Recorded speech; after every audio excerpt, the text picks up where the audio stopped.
start. Ayan, so isa sa mga takeaways na. And ito yung hinighlight ko talaga, and personally kasi ito rin yung isa sa mga takeaway ko. We must implement evidence-based practices. So the key word is evidence-based. And we are thankful na meron tayong UNODC standards.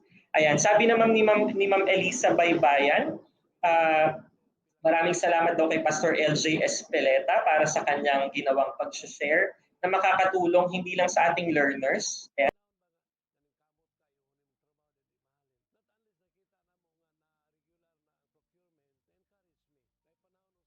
Personal takeaway ko from the first episode pa lang that drug prevention can be harmful if we are not careful. Substance use prevention. So kayo naman, ano ang mga takeaway ninyo? Isulat ninyo sa comment section. Excited kaming basahin yan later and balikan. And even ngayon sa webinar natin ngayon, we encourage you to share the video and then put on your caption yung mga takeaways ninyo, yung mga insights na natutunan ninyo for this episode. Clarify ko lang po yung mga pinakita natin na takeaways, hindi ba sila automatic yung nanalo ng cellphones? Alright? Later we will make some announcements kung paano yung criteria natin in selecting those who would win cellphones. Para sa mga bago pa lang nanonood ngayon at nakasama sa webinar, last week, merong magandang announcement ang ating partner from the Dangerous Drugs Board na meron silang prizes para sa mga active participants ng ating webinar series na ito. Yan. So abangan nyo lang, tumuto kayo kasi we really announce and answer most of your questions dito sa broadcast. So kung meron kayo minsang namimiss at tinatanong sa comment section, sometimes nasagot na natin siya dito sa ating live stream. Sige, last question na lang. Ay, bago pala pumunta doon sa last question. Ito lang, i-take note lang natin ulit to. I think if there's one thing na maganda lang nating maging reference palagi from the session last week, and ako ito rin yung kinukuha ko, is yung UNODC standards. We become really conscious that what we are doing are evidence-based and naaayon sa standards. So this is the links that you can go to get a deeper understanding of what was discussed last week. Last question na lang kasi I know excited na kayo at sabi niyo gusto niyo mas maraming time to listen to our resource person. So this, because we will be talking about the workplace, can you just write in the comments kumusta kayo sa inyong workplace? What are you thankful for? Sige, can you write your answers in the comment section and we'll be excited to read them. Ayan.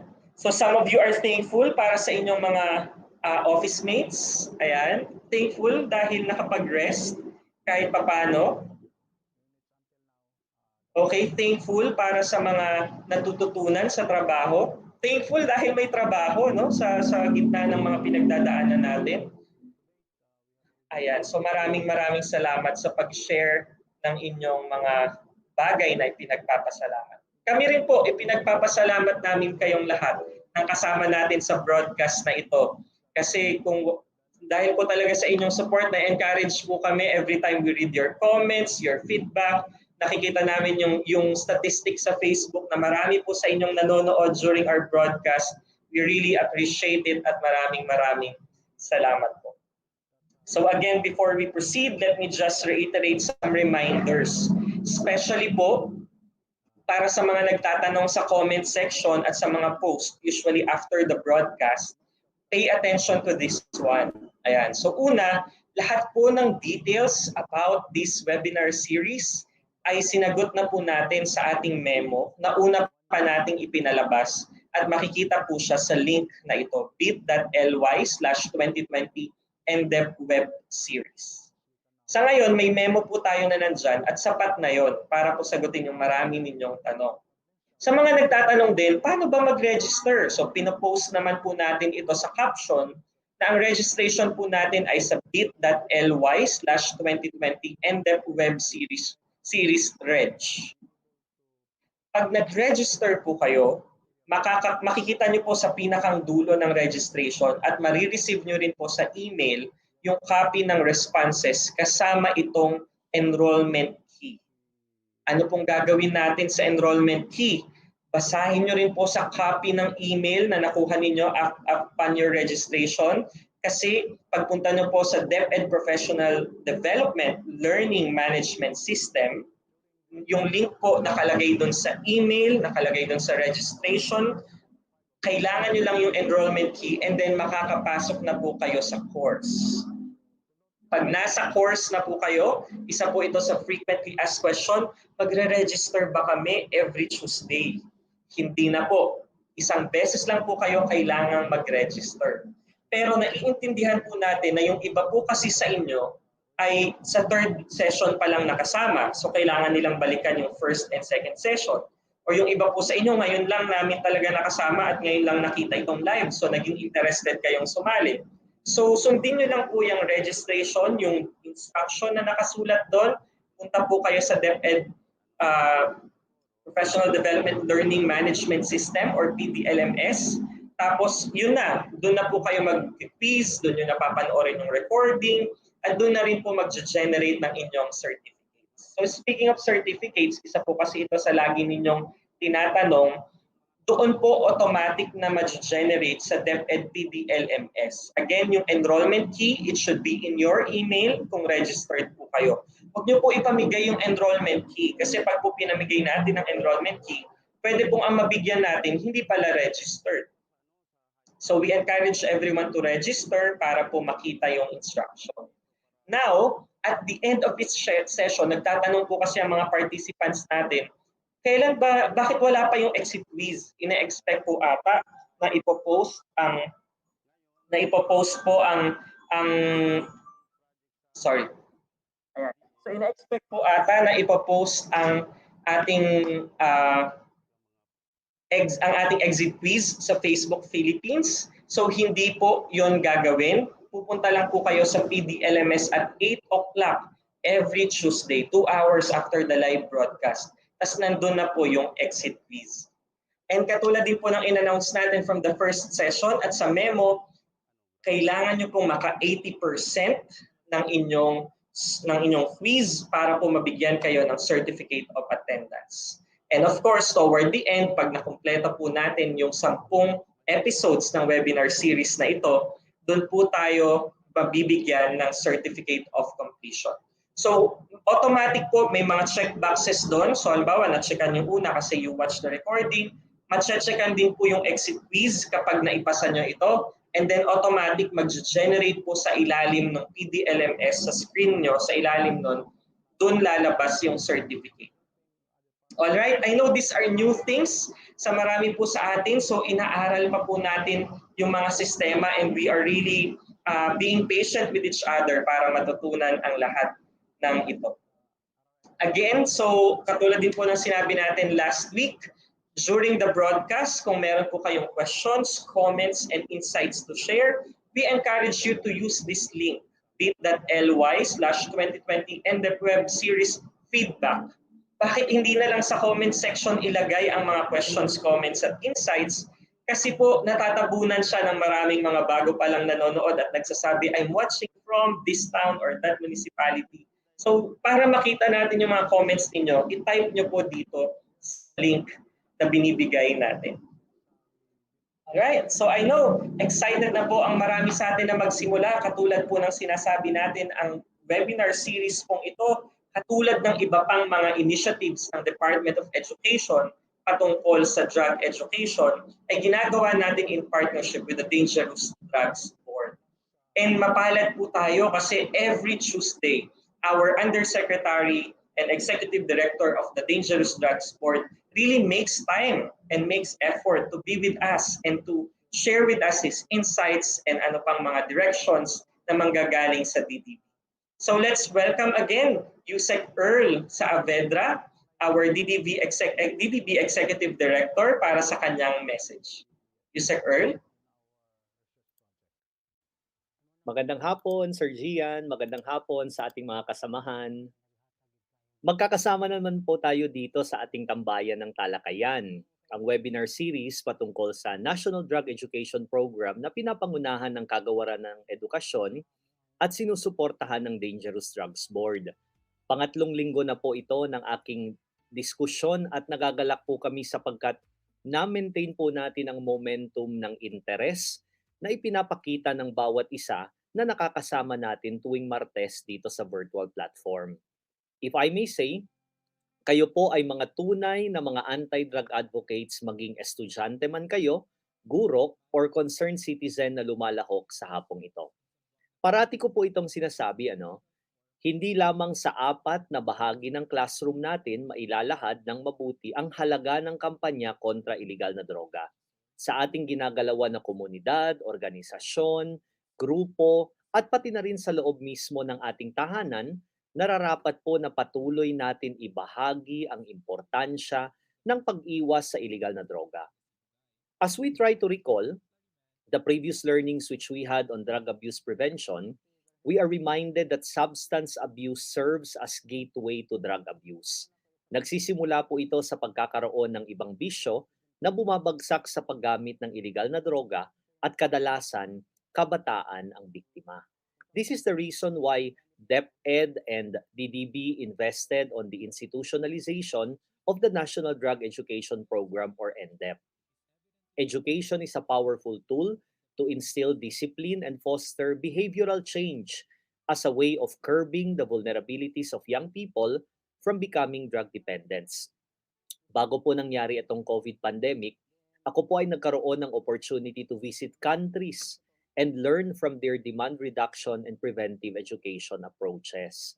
Napakahalaga po ng aking naging experience sapagkat dito natin nakikita ang kahalagahan ng drug education program.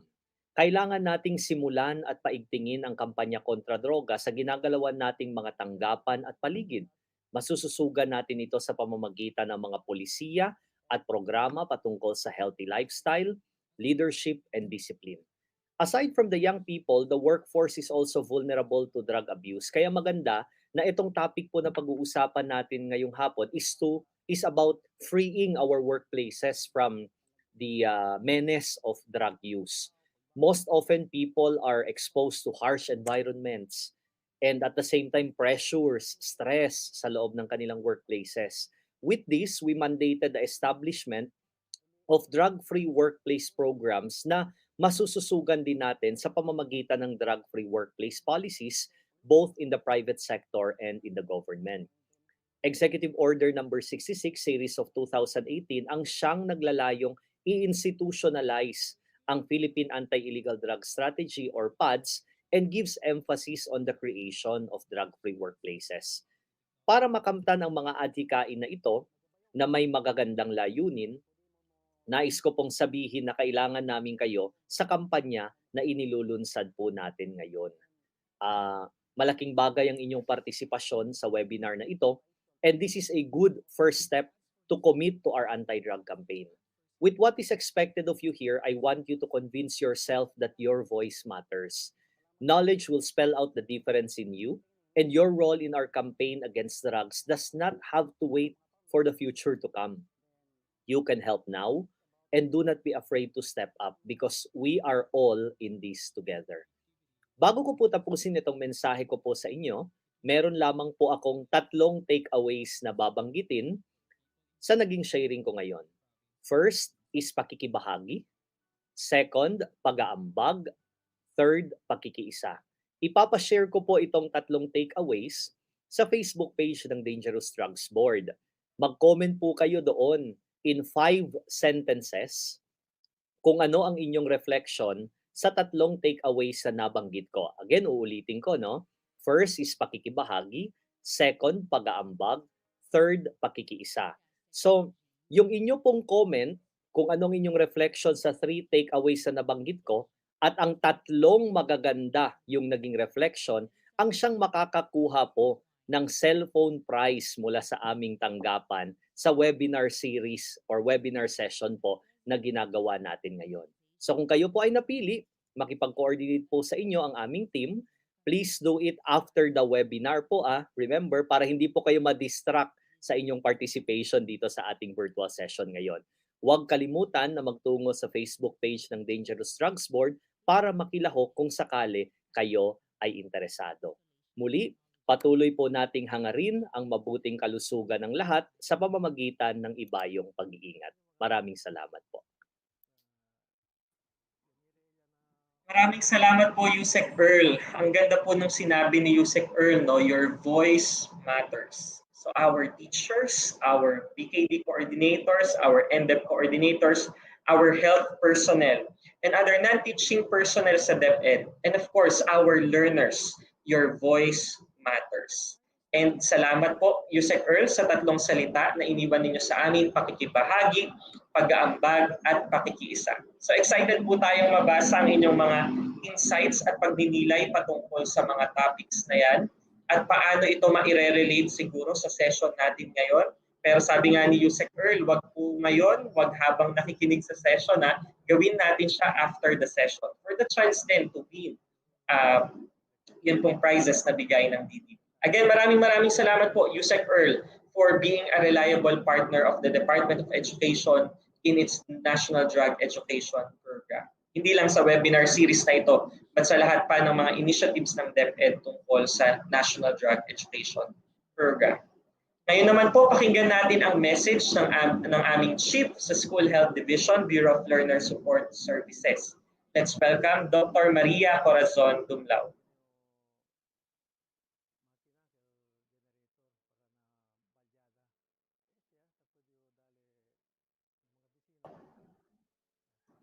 Apo, mukhang meron pa tayong audio. Doc? Ayan. So Doc, naka-mute pa po yata kayo at this moment.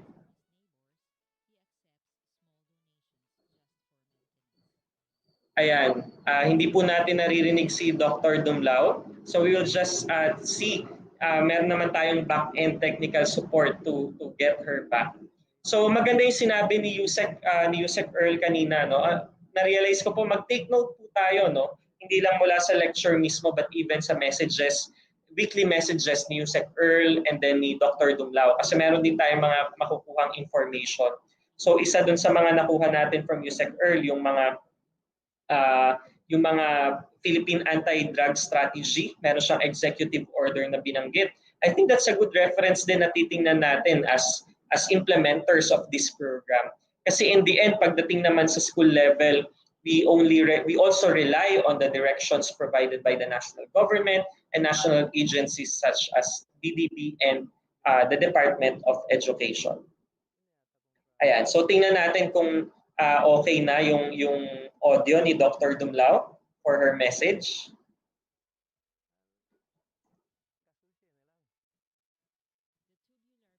Ayan, Dr. Dumlao, kumusta po? Hindi pa rin po.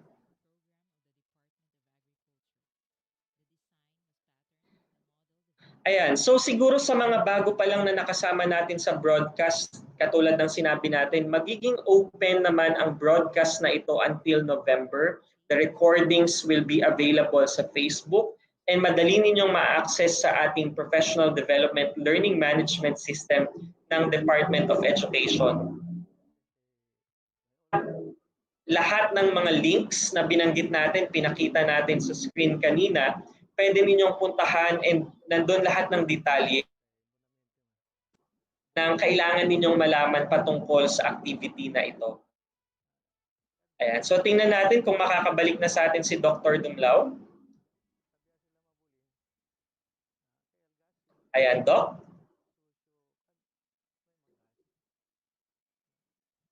Hindi pa rin po. Ayan. Siguro we will just get back to the message later. Every Tuesday merong magagandang reminders din na binibigay sa atin si Doc. But one of the things that she often highlights is ito pong ginagawa natin sa webinar series na ito ay hindi isolated effort. This is part of our Oplan Kalusugan sa Department of Education, the bigger flagship initiative of the Department of Education when it comes to our health and nutrition programs. And marami rin po tayong continuing efforts. So para bigyan din tayo ng konteksto, ano ba ang National Drug Education Program, kung saan nakailalim ang activity niya ito na NDEP webinar series, let me introduce you once again to our National Coordinator for the National Drug Education Program. Let's welcome Ms. Gurley Azurin, our Senior Education Program Specialist, still from the Bureau of Learner Support Services School Health Division. Ma'am Gurley. Thank you, Gian. Well, magandang hapon po muli sa inyong lahat. Last week, I gave you a brief introduction to NDEP. We talked about the meaning, its objectives, and components. Well, to know more about the program, on each episode of the webinar, I will give you one activity under NDEP for us to appreciate the program and its advocacy of drug prevention. Today, I will share with you the training of Universal Prevention Curriculum for Substance Use or UPC. Okay, next slide, please. So let me give you the brief description of UPC. This is a training series that provides extensive foundational knowledge to drug prevention coordinators about the most effective evidence-based prevention interventions on substance use that are currently available. And this training series po was developed through the funding from U.S. Department of State to the Colombo Plan for the International Center for Credentialing and Education of Addiction Professionals, or ICCD. Okay, next slide, please. So there are 9 curricula in UPC Series Training 1, UPC Series 1. We have Curriculum 1, Introduction to Prevention Science, because knowing what prevention science is all about. 2, Physiology and Pharmacology for prevention specialists. So this is more on the medical aspects of substance use. 3, Monitoring and evaluation of prevention interventions and policies. 4, 5, 6 are the different settings for the prevention interventions. We have family-based, school-based, workplace-based. 7, environment-based prevention interventions. 8, media-based prevention interventions. And 9, community-based prevention implementation assistant. So these are the 9 curricula of UPC Series 1. Next, please. So what are the major accomplishments of DepEd in UPC? First, we participated in the training for national UPC trainers. There were 16 national trainers in different agencies, of course, including DepEd. And we were lucky because we were trained by the global master trainers, one of which, of course, is our very own chief, Dr. Maria Corazon Dumlao. Along with her are the other global master trainers. We have Professor Grace Tante, our speaker on the first episode. We have Sir L.J. Espeleta, our last week's speaker. We have also Ma'am Tess Pineda from the Dangerous Drugs Board. And we have Dr. Jo Chung Lin Tiao from the Colombo Plan. Okay, second, as part of our commitment, we conducted training for regional UPC trainers. So far, curriculum 1, 2, 5, and 6 were already done. And we have 101 regional trainers nationwide, composed of our NDEP coordinators from the regions and divisions. Third, we are proud to inform you that DepEd, through the School Health Division, downloaded funds for the cascading of this UPC training. And because of that funds, the fourth one, the regions conducted the rollout training of UPC. And based on our records, we have already 2,856 prevention coordinators nationwide trained in UPC. And that's composed of our health personnel, guidance counselors, and teachers. Okay, next slide, please. So let's have a glimpse of the trainings conducted in UPC. No? Here, this was UPC Curriculum 1, held on July 1 to 14, 2017 in Cebu City. Next, please. Next slide, please. Curriculum 2, held last November 9 to 13, 2018 in General Santos City. Next slide, please. Curriculum 5, August 12 to 16, 2019, again in Gen San. Next, please. Next slide. And UPC 6 or Curriculum 6, December 9 to 13, 2019 at Southview Hotel, Dumaguete City. Okay, next slide, please. Well, these are some photos of our regional rollout. Yan po, different regions. Next, and again, photos from the regional rollout. Okay, next, I think that's my last slide. So that's it for our UPC training. Meron pa po tayong speaker. So till next episode po for other NDEP activities. Thank you very much po. Kaya maraming salamat, Ma'am Girly. So para sa ating mga NDEP coordinators hanggang sa school level, division, and region, si Ma'am Girly po ang ating coordinator for the program. And maganda na nakikita po natin na yung activities na ginagawa natin sa schools ay bahagi ng isang overall program na marami pa pong iba-ibang activities, kagaya na nga ng webinar series na ito. So ang UPC ay isa po sa mga activities under the National Drug Education Program. Balikan niyo po yung mga sessions natin nung nakaraang linggo. And abangan niyo pa po ang mga susunod na sessions kasi marami pa po tayong malalaman tungkol sa NDEP. Hiniwa-hiwalay po natin yan hanggang sa dulo ng ating series. So bago po natin ulit tawagin si Ma'am Girly para ipakilala ang ating resource person, reminder lang po ulit na pakita po natin sa inyong screen ang isang final reminder, no? Kung meron po kayong questions, comments, and insights na kailangang i-share during the talk of our resource person, i-type nyo lamang po siya sa bit.ly/2020 NDEP web series feedback. Again, that's bit.ly/2020 NDEP web series feedback. So let me again call on Ma'am Girly para po ipakilala ang ating resource person ngayong hapon. Ma'am Girly?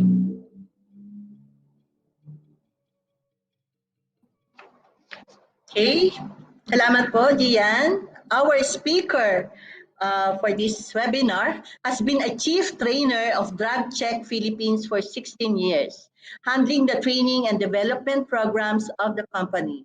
He mastered the advocacy of drug-free workplace by offering a comprehensive drug abuse prevention program to the company's client, both public and private. He strengthened his platform by partnering with Philippine Council of NGOs Against Drug and Substance Abuse, or PhilCADSA, where he served as a spokesperson for plans and programs for 12 years. Advancing its flagship program, Family Life Skills or Pagsasanay ng Pamilyang Pilipino, or PPP, he specifically handled the life skills training for the youth and was part of the team that initiated the revision of life skills manual in Jakarta, Indonesia and Penang, Malaysia in 2012. The concept of workplace-based prevention intervention solidified his drug-free workplace advocacy as he was a member of the pioneer team of the National Trainers for the Republic of the Philippines of the Universal Prevention Curriculum by the Colombo Plan.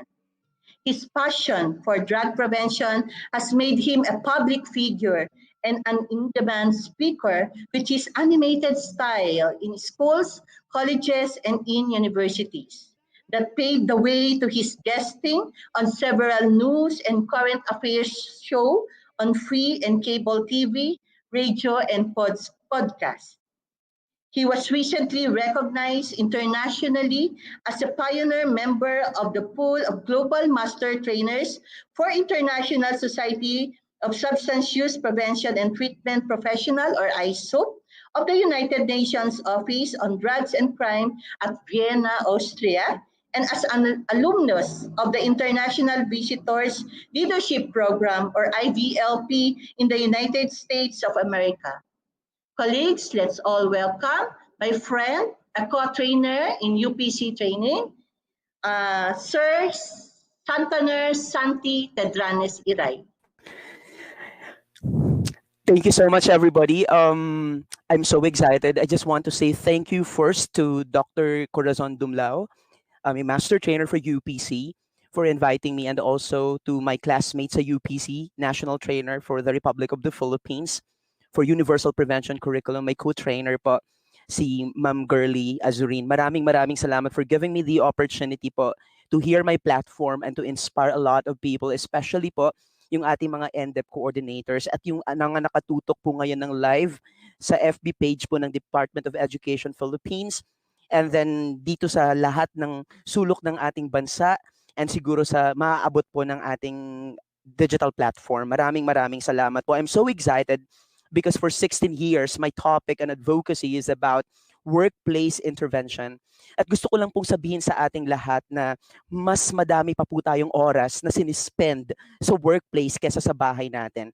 And if we master the advocacy on workplace-based prevention intervention para po maiwasan yung paggamit ng substance or droga, then we can bring that program at home. Kasi po yung mga nagtatrabaho po sa kanilang workplace, may it be working po in the school, working in manufacturing companies, working in construction companies, working in BPO, sila po ay meron ding mga pamilya. Sila po ay mga nanay at tatay. Sila po ay mga anak. Sila din po ay mga magulang. So if they actually learn something from the workplace, they can bring that program at home, and that can also be a contribution to the society. So very tripartite yung nakikita kong approach. Kasi pag workplace program, pwedeng madala sa bahay or sa tahanan, at pwede pong madala na contribution sa society. So that's the reason why I'm so excited this afternoon para maging bahagi po nitong webinar series po, at pangatlo po ako na speaker, at yung mga nauna pong dalawang speakers po, sila po yung mga master trainers po, at dumaan po ako sa kanila at ako po yung product nila. So I hope po mabigyan ko ng justice yung invitation po sa akin. Allow me to start by saying na yung drug-free workplace po is an evidence-based prevention intervention. Papunta po tayo sa evidence-based prevention intervention. At kung meron po kayong cellphone, para po malaman natin na ito po ay evidence-based prevention intervention, so dito po sa browser ng Google, pwede po natin ditong i-type yung SAMHSA. Ang spelling niya po is SAMHSA.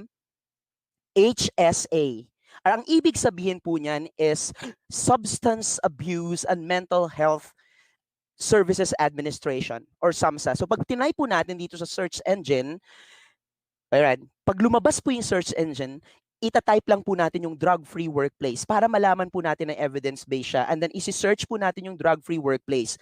Lalabas po dito, alright, sa SAMHSA, yung kanilang programa na Drug-Free Workplace Program. So meron po tayong nakikita dito na Drug-Free Workplace Toolkit. So lahat po itong toolkit can be used as benchmarks para at least po yung ating programa is naka-anchor dun sa international standards na diniscuss din po ni Pastor LJ, na nakabase sa dun sa international standards ng United Nations Office on Drugs and Crime.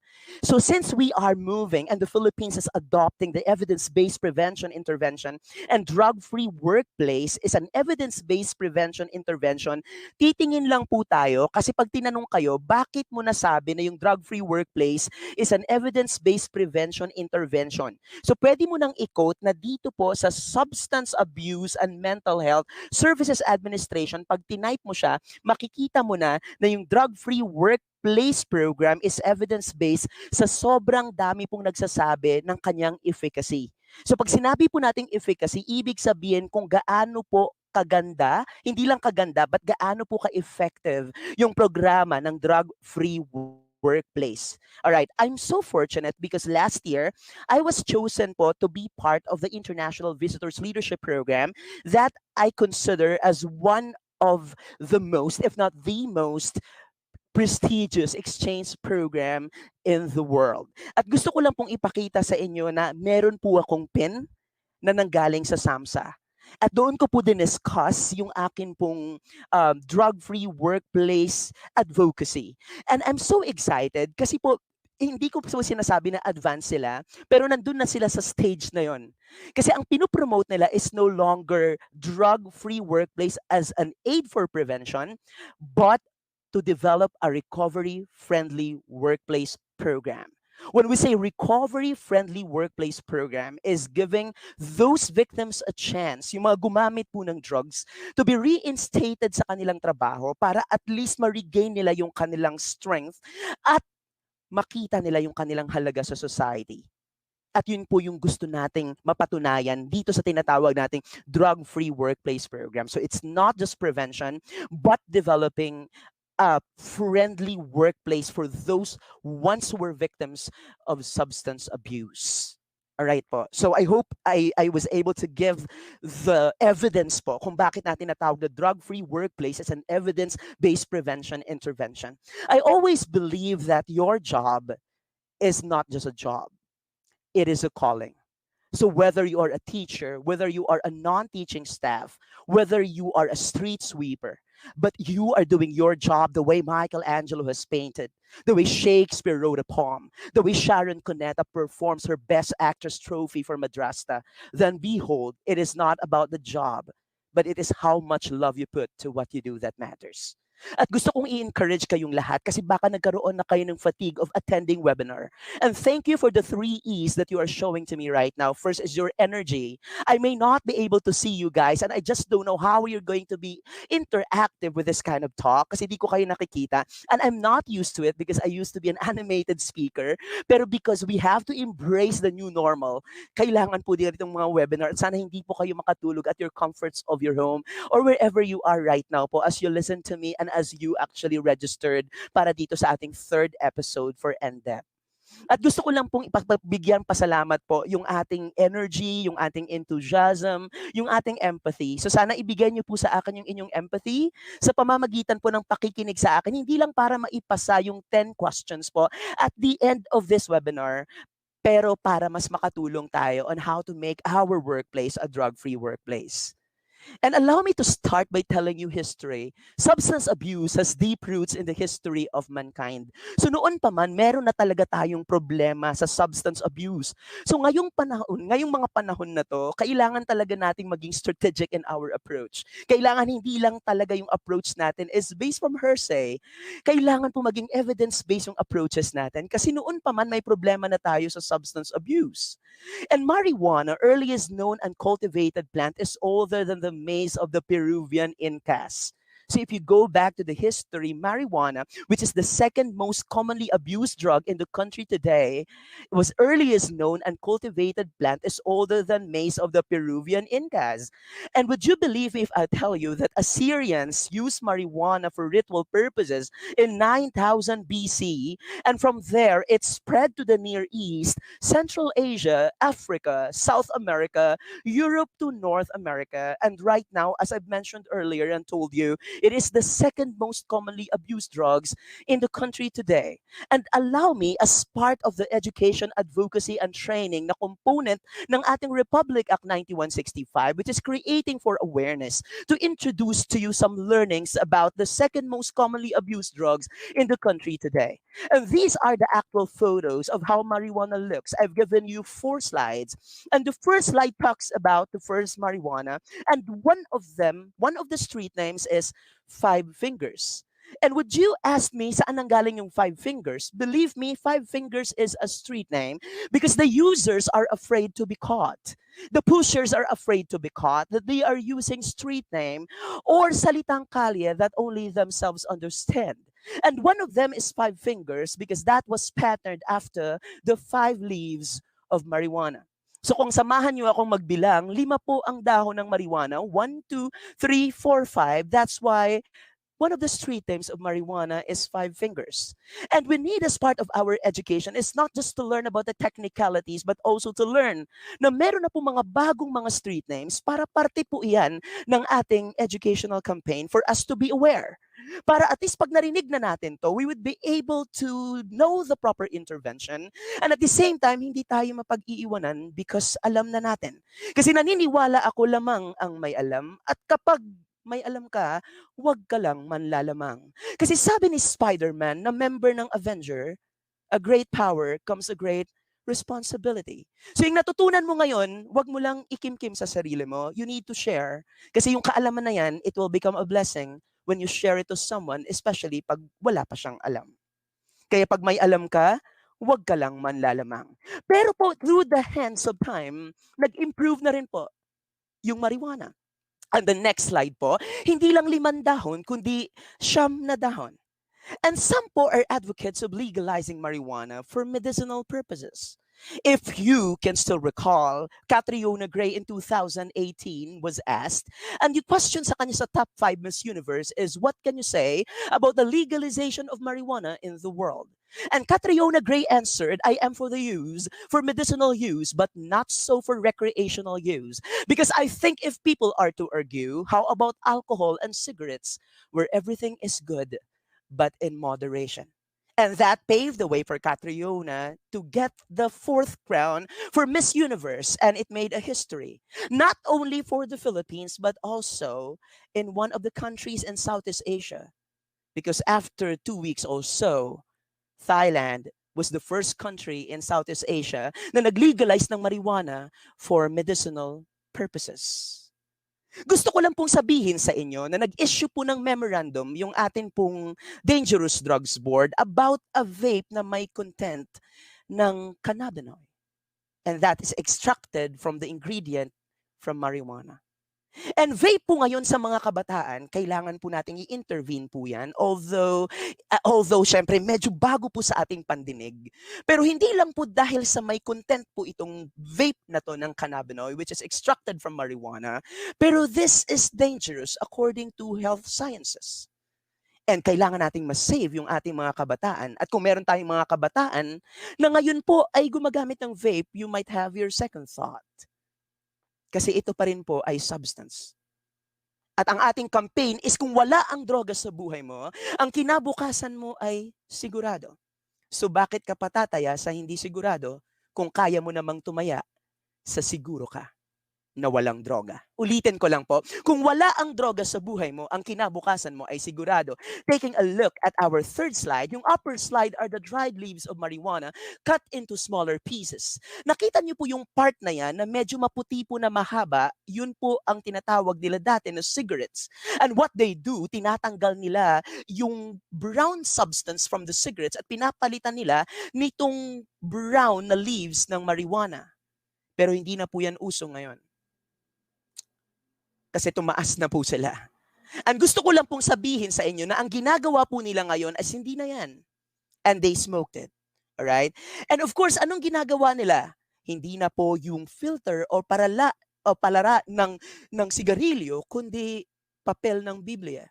And from now on, for NDEP coordinators and for some teachers, for you to be able to know, if you've heard about holy smoke, that is one of the street names of marijuana. Because the smoke that comes out from the paper from the Bible is called holy smoke. And that is one of the street names of marijuana. Kaya lamang ang may alam, at kapag lamang ka, wag ka lang man lalamang. And yung lower part po, hindi na po yan leaves ng marijuana, kundi dried seeds ng marijuana, and that is very dangerous. Kasi aside from the tetrahydrocannabinol, meron din po siyang hashish oil that makes it so dangerous. And the next slide po, kung ating titingnan, are the dried marijuana. Yan po yung bulaklak ng marijuana or dried marijuana flower. And to know more about marijuana, since I was able to discuss about the different portions of marijuana, kasi para sa mga users, yung lahat ng parte ng marijuana ay ginagamit. And gusto ko rin para sa ating mga NDEP coordinators that you know na ito na tong mga street names, kailangan nating malaman for us to be aware. Kasama po yan sa ating drug prevention initiative. Alright? And yung ating street names ng marijuana ay 5 fingers. As I've discussed, it was patterned after the 5 leaves. Meron po tayong OMADs. Yung OMADs po kung nakikita nyo sa screen ay biniliktad na damo. Nilagyan lang ng S para maging sosyal. Meron din po tayong Mary Jane. Meron po tayong, nakita nyo po yung TSONGKE. If you belong to the Highlander, you pronounce that as chonky, pataas. But if you belong to the lowlander, you pronounce that as chonke, pababa.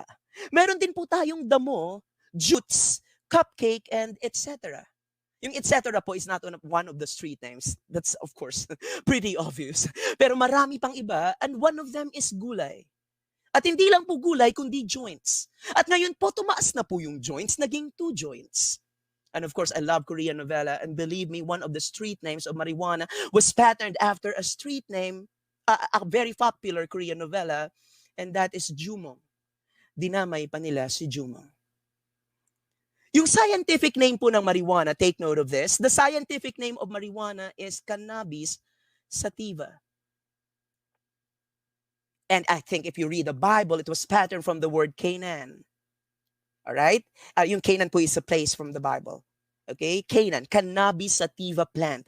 And the main ingredient po of marijuana is tetrahydrocannabinol or THC. Now, pag magpapadrug test ka po, ang tinitingnan po, ini-extract po doon para makita na ikaw po ay nag-positive sa paggamit ng marijuana is tetrahydrocannabinol or THC.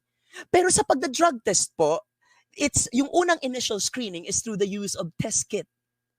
Kapag ikaw po ay nag-positive sa initial screening, hindi po pwedeng sabihin na positive. Ang tawag po dyan ay for further analysis or FFA. Saka po lang malalaman kung ikaw ay positive kapag yung specimen po ay na-submit na sa confirmatory laboratory. So yung confirmatory laboratory po ang magsasabi kung ikaw po talaga ay gumamit ng tetrahydrocannabinol or marijuana or nag-cross-react lang or false positive ito.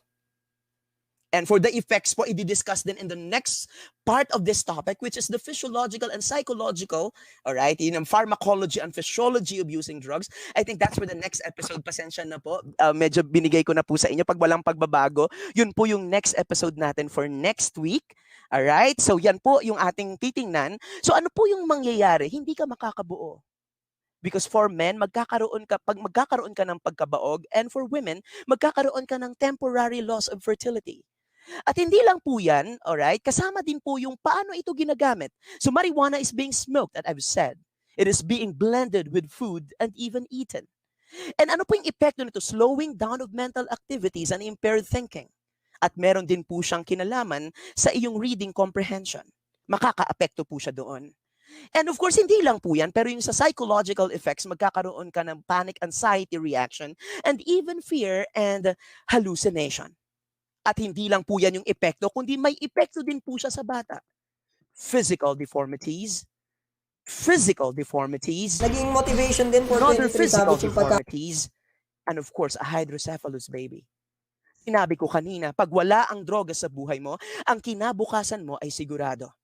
It is with our passion in the workplace, kasi ngayon po yung dilemma is kapag nag-invite ka ng mga people in the private sector na a-attend po ng health talk, wala pong pumupunta unless this is mandatory or for compliance. Kapag mag-i-invite ka lang na, come on, attend ka ng health talk, walang masyadong interesado. And that is my dilemma for some companies in the private sector. I don't know kung sa public sector ay ganun din po. Na kapag nag-invite kayo at hindi siya mandatory, maraming uma-attend. At kapag nalaman na nila yung topic is about drug prevention, ang una nilang sinasabi is hindi naman ako gumagamit ng drugs. At yung campaign natin bilang isang NDEP coordinator and bilang mga advocate ng drug-free workplace is hindi lang naman ito para doon sa mga gumagamit or may mga cases. But our campaign is prevention. And we need to actually be aware of the effects and the threat and the danger of using drugs. Because prevention is better than cure. Napakasimple po ng prevention is better than cure, pero yun po talaga ang essence ng prevention. Pero Sir Santi, come on! May prevention campaign, pero marami pa rin ang gumagamit ng drugs. So wala naman daw silbi ang prevention. And my answer to them, pag walang prevention initiatives, baka hindi lang ganyan ang mga gumagamit ng drugs. Because prevention really works. And your workplace, I believe, should be holy. Kaya hindi ka lang dapat workaholic, dapat workaholic ka rin. Anong ibig sabihin? Workaholic na spelled as I. Pero kailangan nating baguhin. Workaholic na spelled as Y. Workaholic. All right? I hope you guys, I hope I was able to get your interest. But believe me, opium originated in the kingdom of Samaria about 4,000 years before Christ. And the use of drugs has been condemned in religious texts and documents. Ano po itong mga ganito?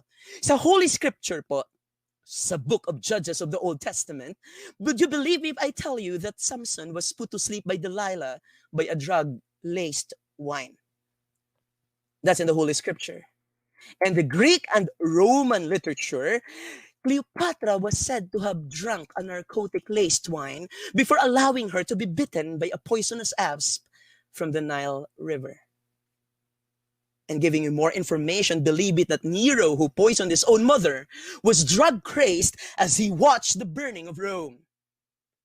And Roman uses cocaine before any oracles or black magic or any action. Noon pa man, kahit sa Biblia, kahit sa Greek and Roman literature, makikita na natin yung substance abuse. Nakakatuwang isipin, no? Or minsan, nakakashock. Meron na pala, nung unang panahon pa. And kanina po, nabanggit ko po the use of cocaine before any oracles. Pero sa Pilipinas po, ang pinaka number 1 pong inaabusong droga ay shabu. And these are the actual photos, or some, para at least for you to have knowledge. And yan po yung crystal form. That's the powdered form. And let me shock you, there's already a tablet form of shabu. At hindi lang yan, meron na pong liquid form of shabu. At yung partner po natin, of course, sa policy making is yung ating Dangerous Drugs Board. At sa atin pong supply reduction is yung ating PIDEA. At yung atin pong non-government organization na PhilCADSA, where I am actually working as a spokesperson or a volunteer. Alright po, yung PhilCADSA or Philippine Council of NGOs Against Drugs and Substance Abuse ay isa po sa mga convener po at member po ng PIDEA accredited NGO. So nakakatulong din po tayo para sa campaign na yan. But of course, gusto ko palang sabihin sa inyo na yung mga street names po una yung bato. Alright? Shrubs. Yung pag-pronounce po yung shrubs, hindi po shrubs. Shrubs. Ubash. Ganyan po. May mga social party. Alright? And Shopal.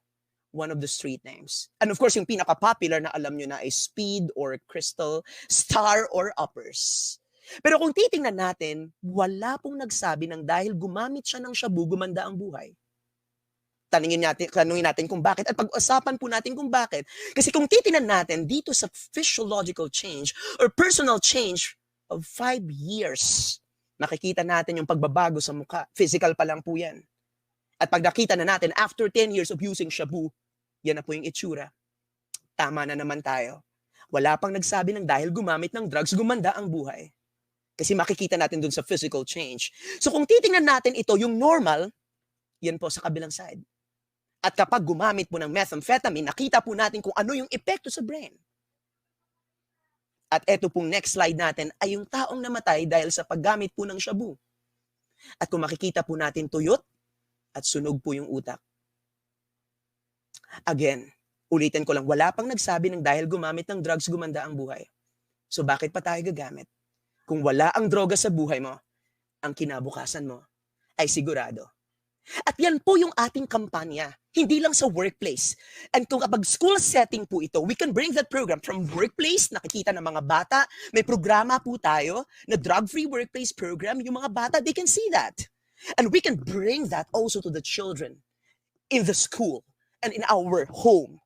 And we can bring that also to the children in our community. Ang ganda. So workplace is part para at least maging intervention din siya na madala natin. Marami tayo, magsasanga-sanga siya. Alright? Kasi hindi lang naman isa dapat ang intervention. Dapat madami tayong intervention. Kasama na dyan yung faith-based, kasama na dyan yung media-based. Yan, isa sa universal prevention curriculum na diniscuss kanina ni Ma'am Gurley. Yan. Pagsama-sama natin ginawa ito with that specific setting because intervention must be age-appropriate. Intervention must be on the setting, appropriate on the setting, appropriate on the age. At titingnan din natin yung kanyang efficacy. Para talagang itong intervention natin is hindi lang tayo nag-trial and error. Alam na natin magiging effective to because this is evidence-based. Alright? And moving on, Peruvian and Mexican Incas used narcotics or coca leaves, roots plus corn in religious rituals. And during the Romantic period, Christian crusade against Attila the Hun, led by Knights of Charlemagne the Great, fight the Paladins from the ranks of Turks. The Paladins belongs to a religious cult, were recruited by Attila the Hun, then were given narcotic hashish and sent to suicidal mission, assassinations and murders. Kaya gusto ko lang kayong i-shock. Yung assassin po was taken from the word hashashin. Ulitin ko lang po, yung assassin po na yan was taken from hashashin.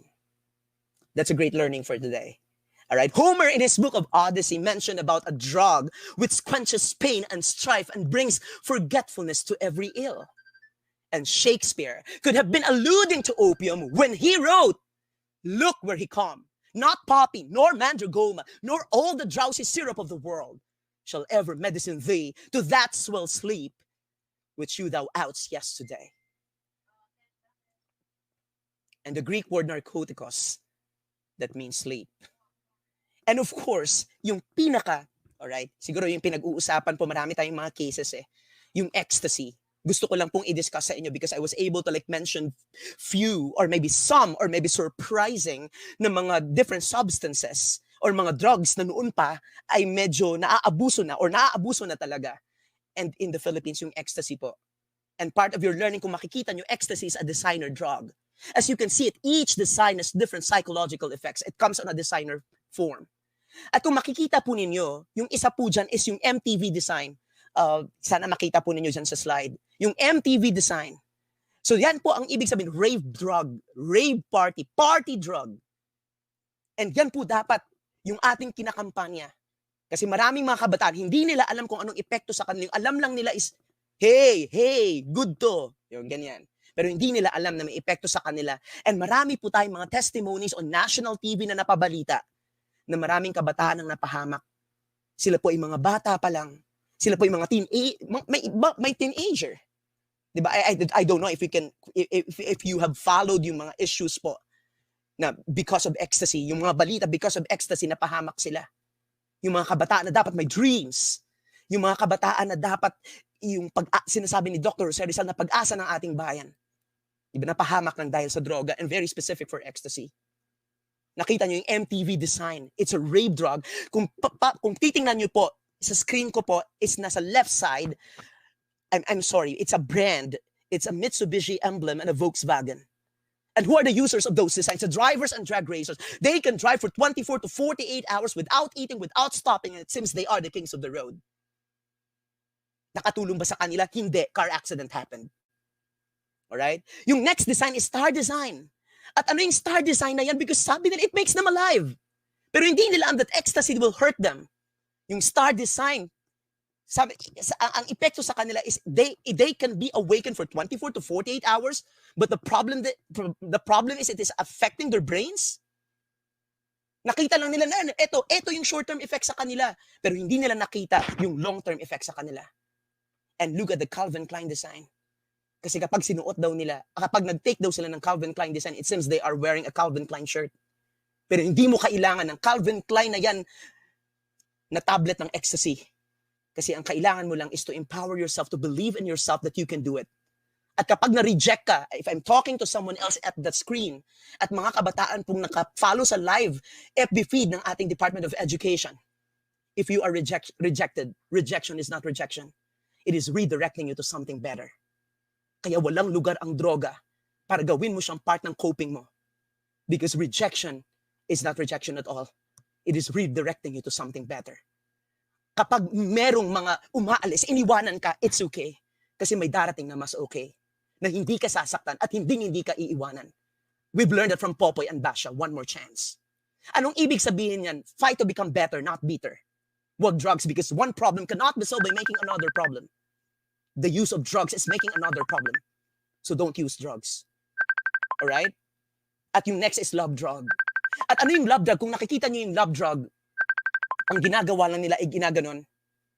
Alright? And it seems daw nakipagtalik sila for 24 to 48 hours. My goodness, kung anong ginawa nila sa sarili nila. Dahil doon sa sinasabit, udyok ng mga barkada nila na ito yung epekto sa kanila. And I'm telling to the young people, hindi lang young people, and even for those young professionals, na posibleng mag-try, and parte ng ating campaign as NDEP coordinator, at bilang advocate po ng drug-free workplace, is for them to be able to know na ganyan talaga yung marketing strategy ng mga pusher. Is para ipakita sa'yo yung facade na ito yung magiging epekto, but yung ending, ikaw yung mapapahamak. At ibabalik lang natin yung ending na wala pang gumamit ng drugs na gumanda ang buhay. Kasi sila, napahamak sila ng dahil sa paggamit. Lahat na yun, lahat napahamak ng dahil sa paggamit ng drugs. Ecstasy is a designer drug. The main ingredient is methylene, dioxymethamphetamine, or MDMA. Yung other names, XTC, Eve Essence, Lover Speed, Herbal Bliss, Hug Drug, Mercedes, and Libido. Pero kung titingnan mo yung epekto, psychological effects, mood swing, unable to deal with stress, loss of temper, restlessness, anxiety, erratic behavior, paranoia, and sa physiological effects, raise of body temperature, glassy eyes, or inability to focus vision. Ang lahat ng mga negative effects.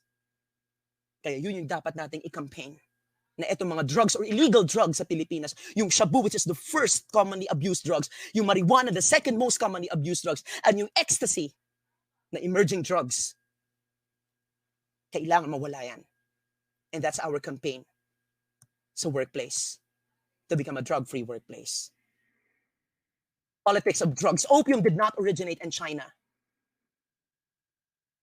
First cultivated in Middle East and later in India and Pakistan, then a province of India, and in Afghanistan, then part of the British Empire.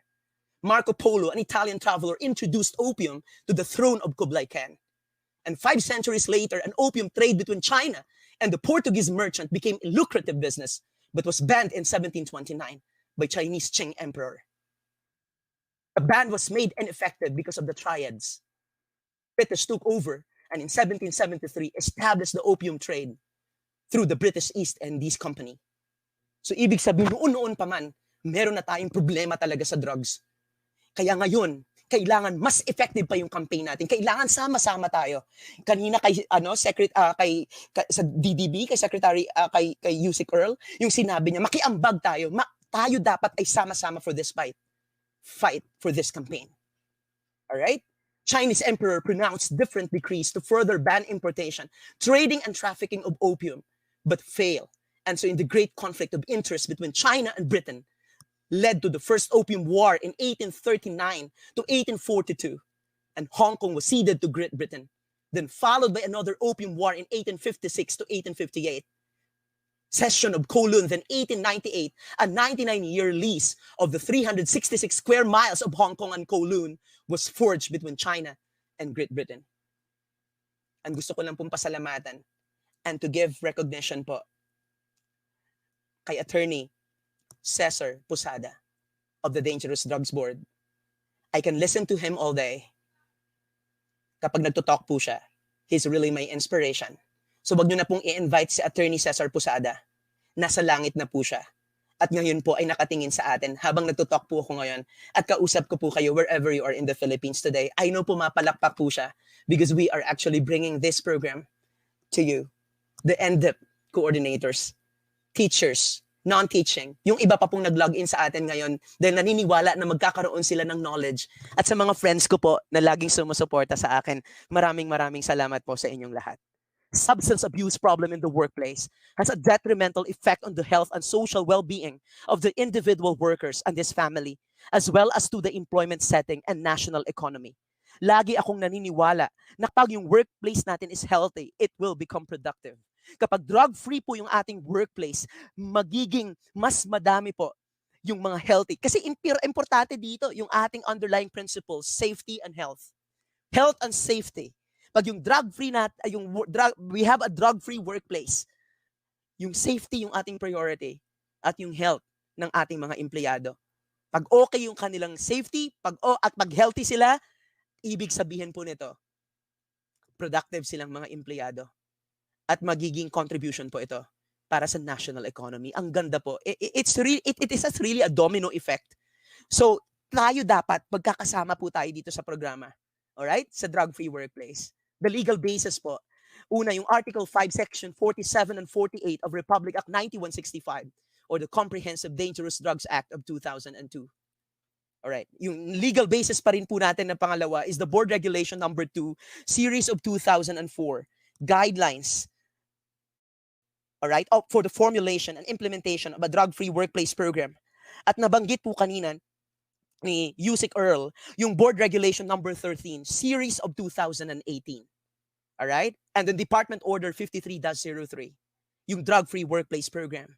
And of course, yung ating Civil Service Commission Memorandum Circular Number 13, dated July 28, 2010. And of course, yung mga city ordinance po natin na nagmamando po na bago makakuha ng sanitary permit, yung lahat ng mga kumpanya, yung kanilang mga empleyado, kailangan po magkaroon ng drug test. Maganda po itong initiative para at least ma-maintain po natin yung ating workplace po is drug-free. Alright? Moving on. Sa Republic Act 9165 po, or Comprehensive Dangerous Drugs Act of 2002, it was created to safeguard the integrity of our territory, to protect the well-being of our citizen. Gusto natin yung ating lahat ng mga Pilipino, ang vision ko po talaga is makita po na magkaroon tayo ng drug-free Philippines. Usually po ang sinasabi ng ating mga sangay, ng ating gobyerno, is drug resistant. Pero ang vision ko po talaga, ang vision natin lahat, ng NDEP coordinators, ang vision natin lahat is maging drug-free Philippines. Pero kailangan magsimula po talaga sa atin. Dapat hindi tayo maging parte ng statistics. Kailangan yung passion natin about this advocacy. Siguro naririnig nyo naman po, nag-aalab po ako every time I am being invited. Because this has been my advocacy for 16 years. Alright? And then to prevent the use and abuse of dangerous drugs, yung paggamit at pag-abuso ng ipinagbabawal na gamot at kahit yung substance use, and to defend the same from any behavior exhibited by other individuals under the influence of dangerous drugs. Yan po ang dahilan kung bakit meron po tayong batas, the Comprehensive Dangerous Drugs Act of 2002, to be a deterrent para at least magkaroon po tayo na ibabangga natin sa mga programa natin. Alright? Sa Republic Act 9165, yung drug testing shall only be done by the followings: the government forensic laboratories like PIDEA or the Philippine Drug Enforcement Agency and the PNP Crime Laboratory. Drug testing laboratories accredited by the Department of Health. Believe me, drug testing is not just a standalone thing. Ulitin ko lang po, though binabanggit ko sa inyo yung about drug testing na mentioned to earlier dun sa stock ko. Pero lagi niyong tatandaan, drug testing is not just a standalone thing.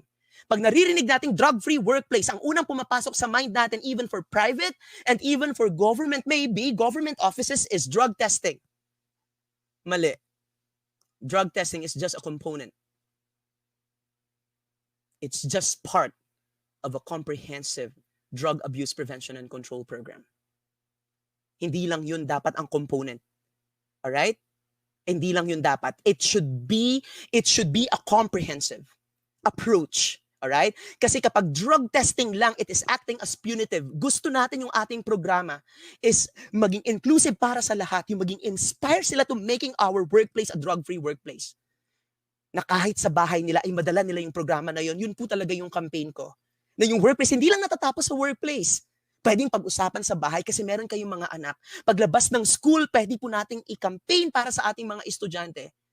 Because tayo ay ginajudge ng mga younger people. Not just with the words we say, but also with the action that we take.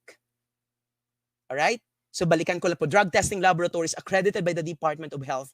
The following shall be subjected to undergo drug testing applicants for driver's license. Though it's not required. Pero para po sa mga bagong magre-renew, they are actually required na magpa-drug test. Alright? Kapag kukuha po sila ng driver's license. Sino pa po? Applicants for firearms license. Tama lang naman na mga humahawak ng baril ay kailangan pong kumuha ng drug test. Sino pa po? Students of secondary and tertiary schools. So secondary and tertiary schools are also subjected for the drug testing sa Republic Act 9165 but subject to parents' consent. Alright? For the students in secondary. Officers and members of the military. All candidates for public office. Alright? Dati po, ay lahat ng mga kumakandidato po ay dinadrug test. Pero may mga challenges po kaya medyo nag-stop po. Pero para sa akin, kung ako po yung tatanungin, kailangan po. Alright? At sila din dapat ay sumusulong para sa programa po natin. Okay? At the same time, all charged with criminal offense. At dito po tayo na fall. Officers and employees of private and public offices shall be subjected to undergo drug testing. Right? Article 2, Section 15, the use of dangerous drugs. A person apprehended or arrested who is found to be confirmed positive for use of any dangerous drug shall be imposed the following penalty: rehabilitation for 6 months. Rehab for 6 months. Sa amin po sa private sector, we are doing a partnership with the Department of Health. So we endorse. Hinutulungan po natin yung mga kumpanya na hindi lang matapos dun sa testing, na hindi lang matapos dun sa education, but to reform the person.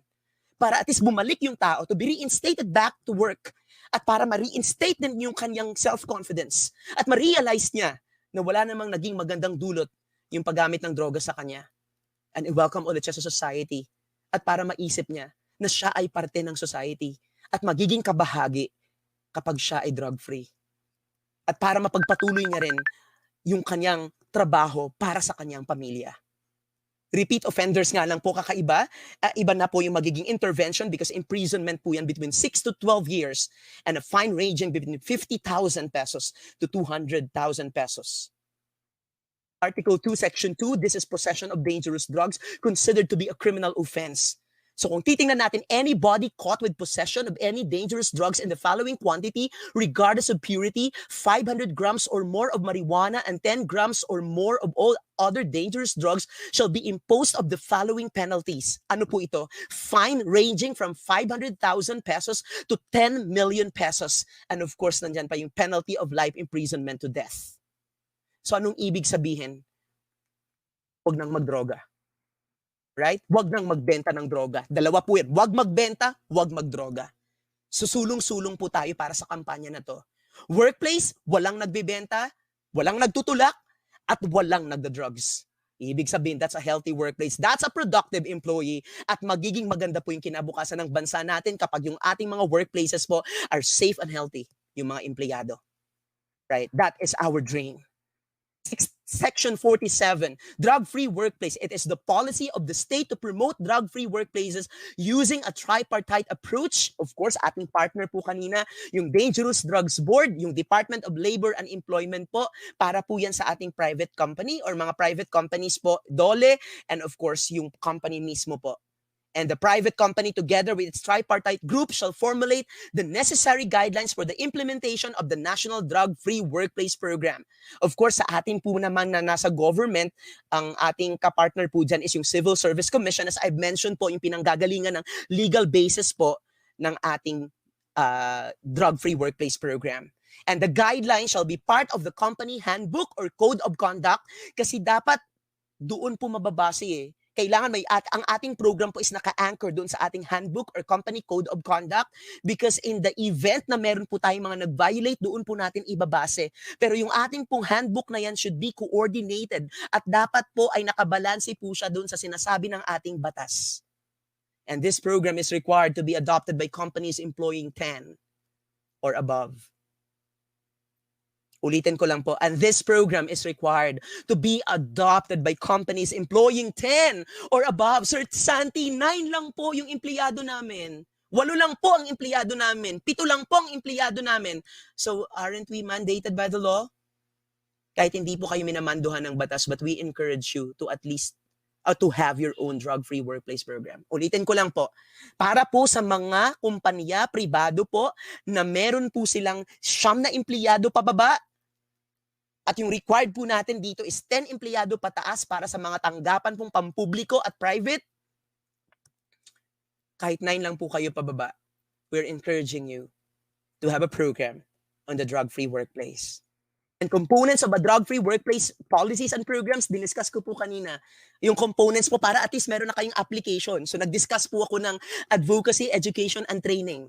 So nag-start po tayo sa drug awareness, different kinds of drugs and its effects. Kasama na po dyan yung ating mga street names na kailangan nating i-discuss kasi nga yung mga supervisors and training, kailangan po yung mangyayari doon sa setting up of our drug-free workplace program.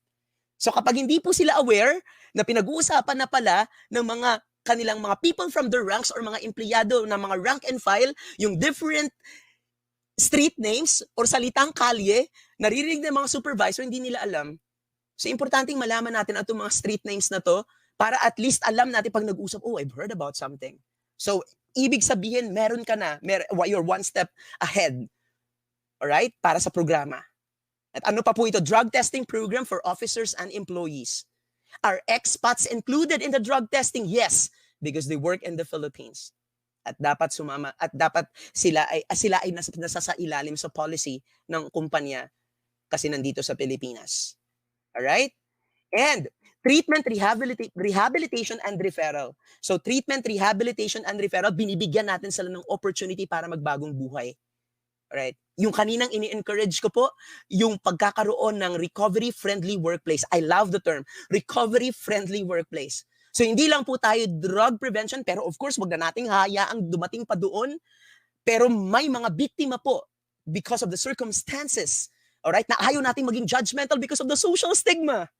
At gusto nating bigyan sila ng pag-asa para makabalik. Alright, at maging mabuting parte ng isang sosyedad at ng ating lipunan. And to encourage more companies to be embracing and to encourage a recovery-friendly workplace. And then monitoring and evaluation. May naalala po ako dito si Professor Grace po. Ito po yung kaniyang expertise, yung monitoring and evaluation. So ano po dito sa monitoring and evaluation, paano po natin malalaman na ito po ay effective? Ay, after po my talk, ang dami pong pumalakpak. Ay, ang dami po nag-comment, energetic, animated yung speaker. Yun ba yung monitoring and evaluation? Huwag po nating bitawan. Kailangan po bangking mahagi po yung monitoring and evaluation. Tanong niyo kung bakit? Para at least malaman natin kung ipagpapatuloy pa yung programa, kailangan pa bang i-enhance or kailangan na siyang ihinto. Doon po mabasok ang monitoring and evaluation. So perfect po yung component na yan ng drug-free workplace policies and programs. Saan nag-start? Advocacy, education, and training. Drug testing, which is an application of the program. And of course, meron po tayong treatment, rehabilitation, and referral para mabigyan ng pag-asa yung ating mga kapatid na nawala ng landas. And monitoring and evaluation to check yung efficacy of the program if it is actually working or not.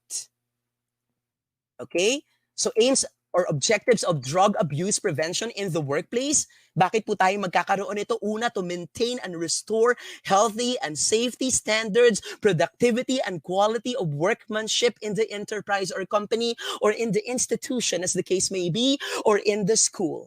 Ano po yung ating campaign? Maintain and restore healthy and safety standards. Paulit-ulit kanina yun kasi yun po yung atin ngayon. Hashtag healthy and safety standards. Ano yung gusto nating i-achieve sa workplace? Healthy employees and yung safety nila is maintained para magkaroon ng productivity and of course, pag productive po sila, quality yung kanilang maibibigay na performance. Okay? Sa kanilang trabaho. And reduce absenteeism. Oh, parang hindi na yata absent ito kasi ito pala ay kabahagi rin kung bakit natin ginagawa ito para mabawasan yung palaging pagliban sa isang tanggapan. Okay? So to reduce absenteeism, the next, all right, avoid the loss of employees and the employees' loss of work. All right. Kawalan ito. Paulit-ulit kong sinasabi, wala pang nagsabi ng dahil gumamit ng drugs, gumanda ang buhay. So for us, why do we make drug-free workplace program? To avoid the loss of employees and of course, the employees' loss of work. And motivate employees with drug or alcohol problems to seek appropriate help. Intervention, diagnosis should be earlier. Prevention is better than cure. Yung iba, kasi dahil dun sa stigma, hindi sila nagsisik ng early intervention. Alright? Pero kung kapag very embracing, walang boundaries, walang social stigma, non-judgmental, kasi bawal ang judgmental, sabi ng isang noontime show, alright? Mamomotivate natin itong mga empleyado para at least magsabi agad sila na sila ay biktima nito at ayaw na nila itong lumala pa. So magkakaroon agad ng appropriate intervention. Kasi nga, nalaman at naintindihan natin kung ano yung pinagdadaanan nila. And then refer employees to appropriate source of assistance. I-refer natin sila kung saan sila pwedeng pumunta, kanino sila pwedeng pumunta. Right? And here are the facts. Pag wala po tayong drug-free workplace program, more workday missed.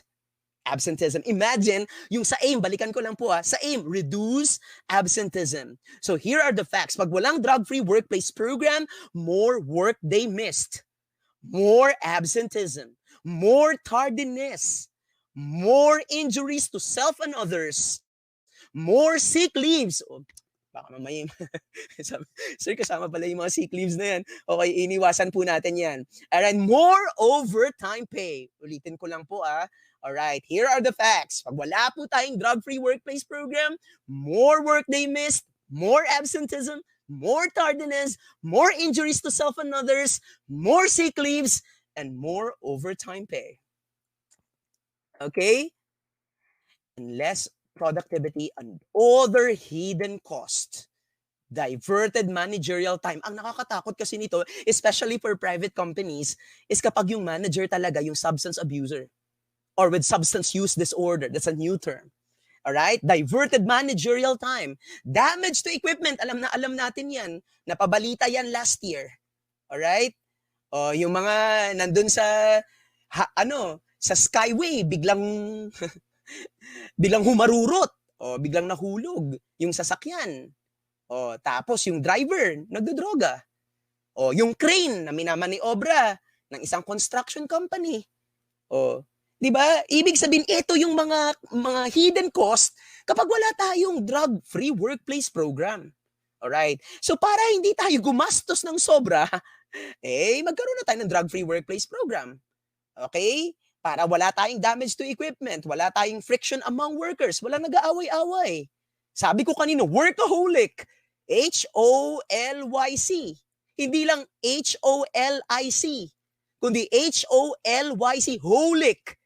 Diba? Making your work as a holy place. O, pag holy place yan, dapat drug-free. Diba? Ibig sabihin, kapag trinit po natin yung ating workplace, because that becomes our second home. Binanggit ko kanina, mas madami pang ang oras ikaw na nasispend para sa iyong mga office mates. At marami ka pang oras na nasispend sa workplace mo kaysa sa bahay mo. Pag uwi mo ng bahay, pagod ka, magkakain ka, matutulog ka. Din alis na naman ulit. Di ba po? Ngayon lang tayong lockdown, nagkaroon ng masyadong time sa ating bahay. Poor decisions. Alright? Ano pa? Damage to company's public image or institution's public image. Di ba po? Ibig sabihin, pag nasa posisyon ka, at ikaw po at sa isang institution pa na masyadong tinitingala, halimbawa sa school, at ikaw po di ba, ayaw nating maging judgmental, pero syempre po, damage to the institution's public image. At ayaw po nating mangyari yun. Kailangan po nating magawan agad ng intervention. And when you add up all the costs involved when the problem is ignored, can you afford not to establish a drug and substance abuse program? How then can you protect your workers from those who, through these things? Diba? Paano maprotektahan kung wala tayong programa? Diba? Paano maprotektahan kung hindi tayo magkaroon ng drug-free workplace program? I love to say that. Okay po? And factors affecting drug abuse in the workplace. Ano yung mga factors na nakaka-apekto ng drug abuse in the workplace? Tingnan din natin. Alright, sinabi ko kanina yung sa social stigma. Ano ba yung mga factors? Bakit merong substance abuse na nangyayari? Or drug abuse in the workplace? Una, calamity problems. Alright, ito po yung mga nangyayari ngayon. Some people cannot cope. Di ba po? Iba-iba yung coping. Di ba po? Pero sinabi ko pa ulit-ulit, drugs will not solve your problem. It will add up to another problem. How can you solve a problem by making another problem? Alright po? Pero tingnan natin to, factors affecting drug abuse in the workplace, calamity problems, economic crisis. Doon ko na nga tinitingnan di ba? Kung binili mo na ng pagkain yan, di mas okay. Di ba po? Nakatulong pa. Ang gusto ko lang sabihin dito is we need to invest our time, our money, our relationship wisely. Para pag nagkaroon ng mga economic crisis na ito at tama po yung pag-spend mo ng iyong time, money, and relationship wisely, isa ka dun sa mga hindi masyadong takot. Okay? And family problems. Pero paulit-ulit, we can never choose our problem. But you can choose to be happy even at the midst of your problem. Hindi ka pwedeng pumili ng problema mo pero kaya mong ngumiti kahit nasa gitna ka ng pigate because tomorrow is another day. Lucky me, nood-nood din ng commercial pag may time. Ang problema sa'yo, palipat-lipat ka ng channel. Yung bata yan, sabi ng bata, Ma, I did not make it to the contest. Sumagot yung anak niya. Sumagot yung nanay niya, I'm disappointed anak. Sumagot yung anak niya, it's okay ma, tomorrow is another day. I love that commercial. Di ba po? Because it is reminding us that there's a rainbow after the rain. If you were stuck in your past, it's okay. Do not be stuck with your past. Di ba po? Wag ka na masyado doon sa past mo. It's a history. Nobody knows. Diba? History mo yun. Okay? Worrying about the future? It's a mystery. Nobody knows. But just enjoy the present. Because the present is a gift. That's why it's called present. Kung Fu Panda. Nood-nood din po ng cartoons pag may time. Di ba po? Ang ganda-ganda. Ang sinasabi nito is do not be stuck with your past. It's a history. Your past does not define who you are of your present because your present must be bigger than your past mistakes. Do not worry about your future. It's a mystery nobody knows, but just enjoy and savor the moment because the present is a gift. That's why it's called present. And I hope you guys are inspired today. At yun po talaga yung campaign na gusto ko pong gawin dun sa drug-free workplace program. It's motivational in approach. Like, I mean, sorry, I'm just so excited lang na hindi talaga siya scare tactics. It's not evidence-based. Scare tactics do not work. Kaya paulit-ulit kong sinasabi kanina, yung drug testing na sinasabi, it is not actually a stand-alone thing. It's part of a comprehensive drug abuse prevention program. Kasi ayaw nating maging punitive yung approach. Hindi po yan drug-free workplace na evidence-based. Gusto po natin, parte po siya ng health programs. At kung babasehan po natin itong mga factors affecting drug abuse in the workplace, like calamity problems, economic crisis, family problems, yung iba po dyan, di naman nila pinili na magkaroon sila ng problema. Pero kapag nagkaroon tayo ng drug-free workplace program na motivational in approach, di ba? Anong ibig sabihin nito? Parang people or workforce would be engaged. O, lagi silang a-attend.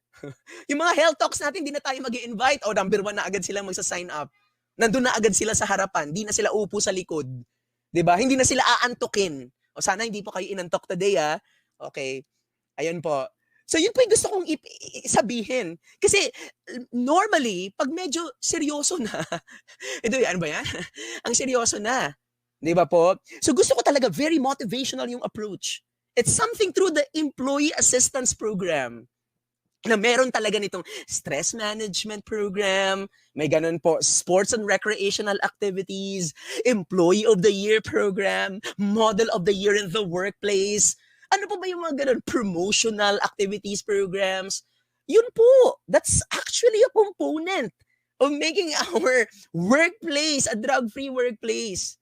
Hindi lang siya doon nakakonsentrate sa, mag-drug test tayo para at least matakot sila. Hey, scare tactics is not evidence-based. Hindi po siya mag-work. Scare tactics, yes. Nasa standard yan. I think diniscuss po yan ni Pastor LJ sa UNODC. Okay? So dapat po very motivating, engaging yung approach. Boredom. Nag-experiment.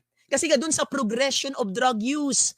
Gusto ko lang pong banggitin yung progression po, nasa UPC po yan. So una po, experimental stage, tapos po nagiging occasional, regular, at nagkaroon na ng compulsive behavior. Boredom, tumikim, biglang nagustuhan, naging occasional na, naging regular na, at ngayon, nahirapan na kasi nagkaroon na ng compulsive behavior. Bakit? Walang drug-free workplace program. Walang intervention. Kung nagkaroon ng intervention, baka nasagip. Yan po ang campaign natin ngayon. Hindi lang kayo makikinig. You're inspired after this talk. Gusto ko na maging NDEP coordinator because I want to contribute to a drug-free workplace. That's really my purpose. Hindi lang talaga mag-educate sa inyo, but for you to become an advocate at the same time. It starts from yourself. You're happy doing it. It's a vocation. Di ba po? Ibig sabihin, every time na nandyan ka, 16 years, I started as a youth spokesperson for PhilCadsa. And in the workplace until now, I'm still there. And I think even if I will die, siguro mamamatay ako nagli-lecture about the drug prevention program.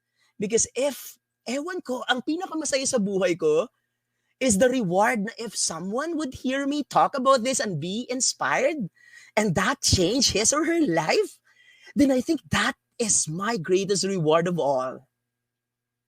Yun po. I don't know. Sana nararamdaman niyo po ako. And monotony, ito na lang laging ginagawa niya. Pagpasok, yun pa rin. Pag-uwi, yun pa rin. Kaya minsan may sakit na siya. As if doing something, bisi-bisihan na. Paulit-ulit na. Kaya yung promotional campaign, yung recreational activity, yung mga model employee, mga program po yan. Okay, availability of drugs. Okay, so dapat po, doon pa lang sa ating mga security personnel na pumapasok sa ating mga building or sa school, they are also trained. Kailangan advocate din sila para walang nakakapasok or nakakalusot. But if yung atin pang yung mga security personnel, sila pa yung nagsusupply. Nakuha po, what if sila pa yung substance abuser? Doon pa lang sa entry, cut na natin. Train natin yung ating mga security personnel kasi kasama doon yung safety, O, 'di ba? Train natin sila. Hayaan nating mag-umapaw sa puso nila na sila din ay maging advocate para mapangalagaan yung mga bata na pumapasok sa school at yung mga empleyado na parte ng workforce. Okay? Stress. Sa pandemic na to. Lahat yata na si stress. 'Di ba? Yung mga sa akin ngayon nasa live feed. Parang kanina natutuwa naman ako. Ang sabi, how are you feeling today? That's the start. Parang kick off. I'm doing okay. Para sa akin, ito lang ang pinaka sa akin, sa buhay ko to. Life without stress is boring. And a boring life is also stressful. Sometimes we need a challenging stress in our lives. Huwag lang extreme. Di ba po? And the essence right now that I'm talking to you, nilalagyan natin yung programa, ang ganda. Alright, factors affecting drug abuse in the workplace, meron agad tayong intervention. Okay, pressure, 'di ba? Actually, ang ginagamit natin is peer preference and influence. Hindi na natin ginagamit yung peer pressure. Alright, by essence, walang taong tinutukan ng baril na kapag hindi magda-drugs at the end of the day papatayin siya. Nakuha po, it is through your own, yung alam mo yun, yung how you choose your friends. It's how you prefer to be with that group of people. Kaya, choose people who choose you. Wow, ganun na. Choose people who choose you. Alright? Piliin mo yung mga tao nakikita mo yung worth mo. Diba? Na hindi mo na kailangan magdroga pa para makita yung worth mo na yan. Because I believe, ikaw sapat na. Yun. Ikaw buong-buo ka na. Sapat ka na. Okay? Hindi mo na kailangan ng confirmation from other people na ikaw ay buo. Kasi naniniwala ako, buo ka na. So that alone, hindi mo na kailangan ng pressure from friends para patunayan yung sarili mo. Because I believe, wala naman talagang may monopoly ng lahat ng mga talent sa buong mundo. Kasi ikaw, meron ka ring talent. Yoo-hoo! Meron ka ring potential. Okay? And distorted values. Pinaka-importante po ito. Okay? Lagi talaga akong naniniwala na nag-uugat ito dun sa value system natin. Yung sa normative belief which is also affected because of our value system. Alright? Yung tinuro ng ating lolo at lola, ng ating mga parents. Kaya yung mga teachers dyan, malaki ang factor din ninyo sa paghubog ng ating mga kabataan sa paniniwala na wala talagang maidudulot na maganda yung droga. Kasi kapag na-distort na yung values na yan, malaking risk factor. Na-discuss ata ni Pastor yun, yung risk factor na yan. Alright? Overprotective. Kailangan po mas mataas yung protective factor kaysa sa risk factor. Kasi pag mataas po ang risk factor than protective factor, that will start the initiation. Okay? And that prevention po na diniscuss ni Pastor LJ is we need to delay the initiation or stop the initiation talaga. That's our campaign. That's prevention. So doon pa lang, dapat alam na natin. Okay? Alright? And lack of information. I think sana naging successful tayo dun sa ating 3 episodes. Kasi nagbigay sa atin ng information. Sinasabi ko nga, lamang ang may alam. At kapag lamang ka, get to share it. You guys are so blessed today. Maybe I'm not saying that is because of me, but what I'm saying is because there's an NDEP program. Congratulations to the Department of Education for having this program. Siguro ang dami-dami nyo na siguro mga webinar na naatinan, pero this one, sana magkaroon to ng special part sa buhay natin. Because we are actually saving one possible victim of using drugs today. By initiating that program in our workplace, at isa puso po natin yan. And with the passion that you are going to give with that program, I think we will never go wrong. All right. So moving on, sorry, I've said a lot. Characteristics of a drug abusers in the workplace. Una, general changes in overall personality, become more aggressive and unable to accept criticisms. Kasi dahil sa tamang hinala, alright, na lagi na lang siya yung pinag-uusapan. Halimbawa, may bulong-bulong, ganun po. Tamang hinala, alright? Deterioration of physical appearance, as I've shown you kanina, dun sa effect ng paggamit ng shabu. Yung 5 years and 10 years of physical change.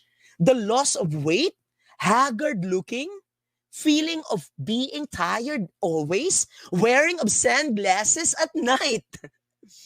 Halimbawa, yung driver, nagda-drive at night, na naka-sunglasses. Di ba it's so extreme? Oh, dahil yan sa constricted pupil, glassy eyes, nasisilawan siya. Kaya siya nag-sunglasses sa gabi. Alright? And next, okay, characteristics of drug abusers in the workplace, unusual borrowing of money. Baka mamaya, hindi na magpapahiram. Kasi nga sign, characteristic of drug abusers in the workplace, unusual borrowing of money. Kasi saan niya ba to? Believe me, kapag nasubukan na yan, kapag na-try na yan, ang hirap niyan i-maintain. Nakuha po. Kasi lahat yan ibibenta. Oh, hindi lang mangungutang yan. Pati yung mga gamit niya sa bahay, may ibibenta pa yan. 'Di ba? So yan yung mga characteristics I'm giving you guide. Increasing absences from work, carelessness and non-adherence to safety regulations that result to injuries, poor quality of work produced, reduced output, characteristics of drug abusers in the workplace. Nakuha po. Characteristics of drug abusers in the workplace: calling in sick often, usually with complaints about flu, colds, and sinus problems. Diba? Yung snorting, yung shabu, sinusnort. O kaya din nakita mo yung sinus problems. Nakuha po. Alright? O, calling in sick often, usually with complaints about flu, colds, and sinus problems. Kasi kapag hindi sila nakabatak, that's the term, or nakatira, that's the term, ay feeling nila may sakit sila. Disinterested in the job and not motivated to improve himself through trainings. Kaya congratulations kayong lahat, pasadong-pasado na dito sa characteristics because you are motivated to improve yourself through trainings. Salamat po for coming in today and for listing for enlisting yourself. Frequenting odd places such as storage rooms, closets, basements, behind staircases without a cause. Pag walang mga dahilan, frequenting, ibig sabihin palagian na lang sa storage rooms, closets, basements, yung mga isolated places. Association with known drug users and abusers. 'Di ba? Yung sinasabi ko kanina, yung peer preference. Alright? Or peer preference, yung mga pagpili. Ngayon, pagpili ng kaibigan, na-associate na siya ngayon sa mga drug users and abusers. Yung mga characteristics yan. So, effects of drug abuse in the workplace on individuals, una, shunning away from friends. Unti-unting lumalayo na. Alright? Sa mga kaibigan, especially those who are, di ba, yung mga good influences. Absenteeism, palagian na yung pag-absent. Irritability, mabilis mairita. Nervousness, alright? Kasama yun, resentment, hand tremors, frequent borrowing of money on individuals na naman yan, and arriving late or early from work. Diba? Ito po yung mga epekto ng drug abuse in the workplace on individuals. So kung meron po siyang epekto doon sa individual being, meron din po siyang, ulitin lang natin kasi baka mamaya meron po manggagaling dito na sa exam ninyo. Okay, so on individuals, ano yung epekto niya? Shunning away from friends, absenteeism, irritability, nervousness, resentment, hand tremors, frequent borrowing of money, arriving late. Anong epekto nito? Puro mga negative po. Saan po dyan yung mga positive effect? Wala namang positive effect dyan. Negative effect of drug abuse in the workplace. Kaya nga, kailangan may drug-free workplace program. Kailangan i-enforce talaga natin to with so much passion. Okay? Para at least walang gumagamit sa ating mga empleyado. Alright? And may epekto din po siya sa co-workers. Una, increased workload. Kasi nga, due to covering up of activities for colleagues that lead to conflicts. Kasi in the end, sasabihin niya sa tamang hinala, ikaw siguro yung nagsumbong kaya nagkaroon ng mga ganyang programa. Dahil sa mga ganyan niyang, kasi iniisip na niya. And then pag wala siya, merong gagawin, increased workload para dun sa present. Loss of production para sa mga manufacturing company yan. Ang problema pa dyan, kapag sa manufacturing company at merong nagda-drugs, pumasok na high, anong mangyayari dyan, pwede siyang ma-aksidente. Sa kanya na yon on individuals. Loss of production dahil yung machine, mali yung pag-operate. Di ba po? And yung quality. Alright. Other workers will want to just take it easy. Okay? And growing possibility of accidents and injuries due to negligence and impaired judgment. Yan po para naman sa mga co-workers, yung epekto sa co-workers. And spread of communicable diseases among co-workers in the workplace, like yung HIV and AIDS, kasi nga intravenous yung ibang mga way ng paggamit. Diba? Kasi nga meron na tayong liquid form of shampoo and liquid form of ecstasy. Oh, yung sharing of needle, alam natin yan sa news. 'Di ba? Oh, pag na-share yung needle, isang needle yung gamit, isang syringe. 'Di ba? Yung isa doon infected. And then since high na itusok sa kanya, that will actually spread. 'Di ba? The disease, the HIV and AIDS, tetanus, hepatitis, tuberculosis, and many more. 'Di ba po? So hindi lang drug abuse, meron pa siyang ibang mga communicable diseases na dala. And the spread of drug use among co-workers. Kaya in my experience working in a laboratory of Drug Check Philippines, meron talaga kami na mga nahuhuli na nagpapa-drug test, na nagda-drug test kasi kami sa mga clients. Di ba, nahuhuli nagpapa-drug test na madami sila. So baka siguro that night nagpat session sila. So yan yung spread of drug use among co-workers. Effects of drug abuse in the workplace on the employer. Sickness, increased medical cost. Siyempre, di ba, yung kanyang benefits dun sa sickness. Di ba? Lagi na lang siyang liban dahil sa kanyang mga nararamdamang sakit. Deteriorating working relationships resulting in industrial relation problems. Excessive time wasted during coffee and lunch breaks, mga habang mga breaks. Kasi nga, nandoon nagpunta sa mga isolated area like basement, like yung mga lugar na, di ba, na walang tao, and decline in the quality of products and services. Or like halimbawa, kapag guro naman yan, yung kanyang dating sobrang galing yung kanyang mga teaching strategies, biglang nagkaroon na ngayon ng pagbabago. O absenteeism reduces productivity due to loss of manpower. Okay, so makaka-apekto din doon sa employer, makaka-apekto doon sa ating institution. And we don't allow that, and we won't allow that the Department of Education ay hindi drug-free workplace. Hindi tayo makakapayag. Kaya meron tayong ganitong webinar to inspire a lot of our NDEP coordinators to have that firing passion in them. Talagang isa puso talaga tong drug-free workplace at the end of this webinar. And of course, risks of company department secrets being sold to competitors para po ito sa mga private company naman. And employee embezzlement, mga pagnanakaw po na mangyayari, pagkukuha po ng mga bond paper, ay hindi ba, ng paper clips, okay, hindi pa, mga malaki pong mga item para ibenta, damage to property due to accidents, and substandard products and low output resulting in wastage and precious scarce resources. Diba? Ibig sabihin, mababawasan yung ating mga resources dahil nga sa hindi ganun ka-standard yung mga kanilang ginagawa. Hindi pumasa sa quality. Madaming rejected. Okay? And then security threat to the company, loss of public trust and confidence due to poor quality production and services delivered. At lagi nating tatandaan sa amin po ito na yung pag hindi mo inalagaan yung customer mo, because customers are really everything. Care program po yan. For private companies, ma-share ko lang po. Care, customers are really everything. Someone else will.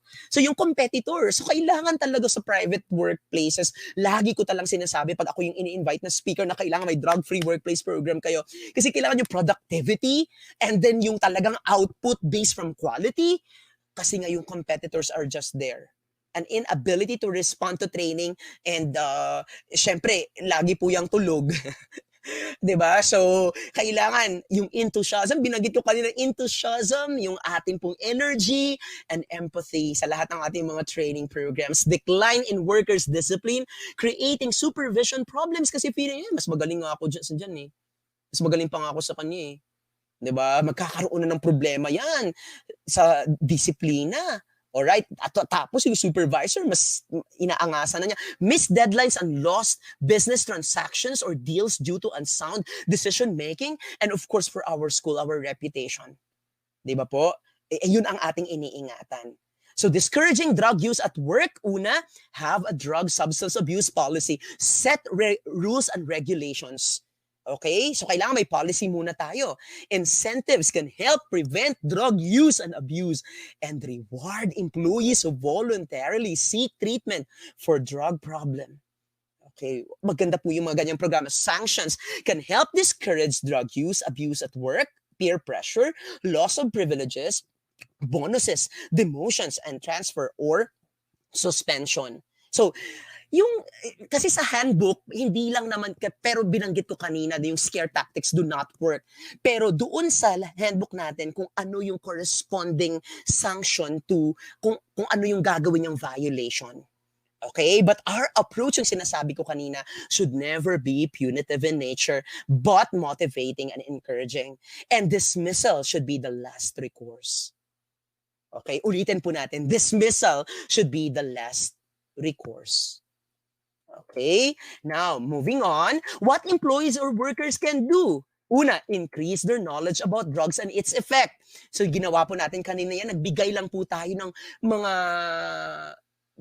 pahapyaw on the street names because I think yung sinabi ko nga kanina, sorry po, yung ating pong topic is also very interesting. Pag hindi magbabago, next episode, and that is the Pharmacology and Physiology of drug abuse. So, doon po natin malalaman palalo, mas madami pa po. Kasi sinusunod-sunod po ito chronology po yung approach ng ating pong programa.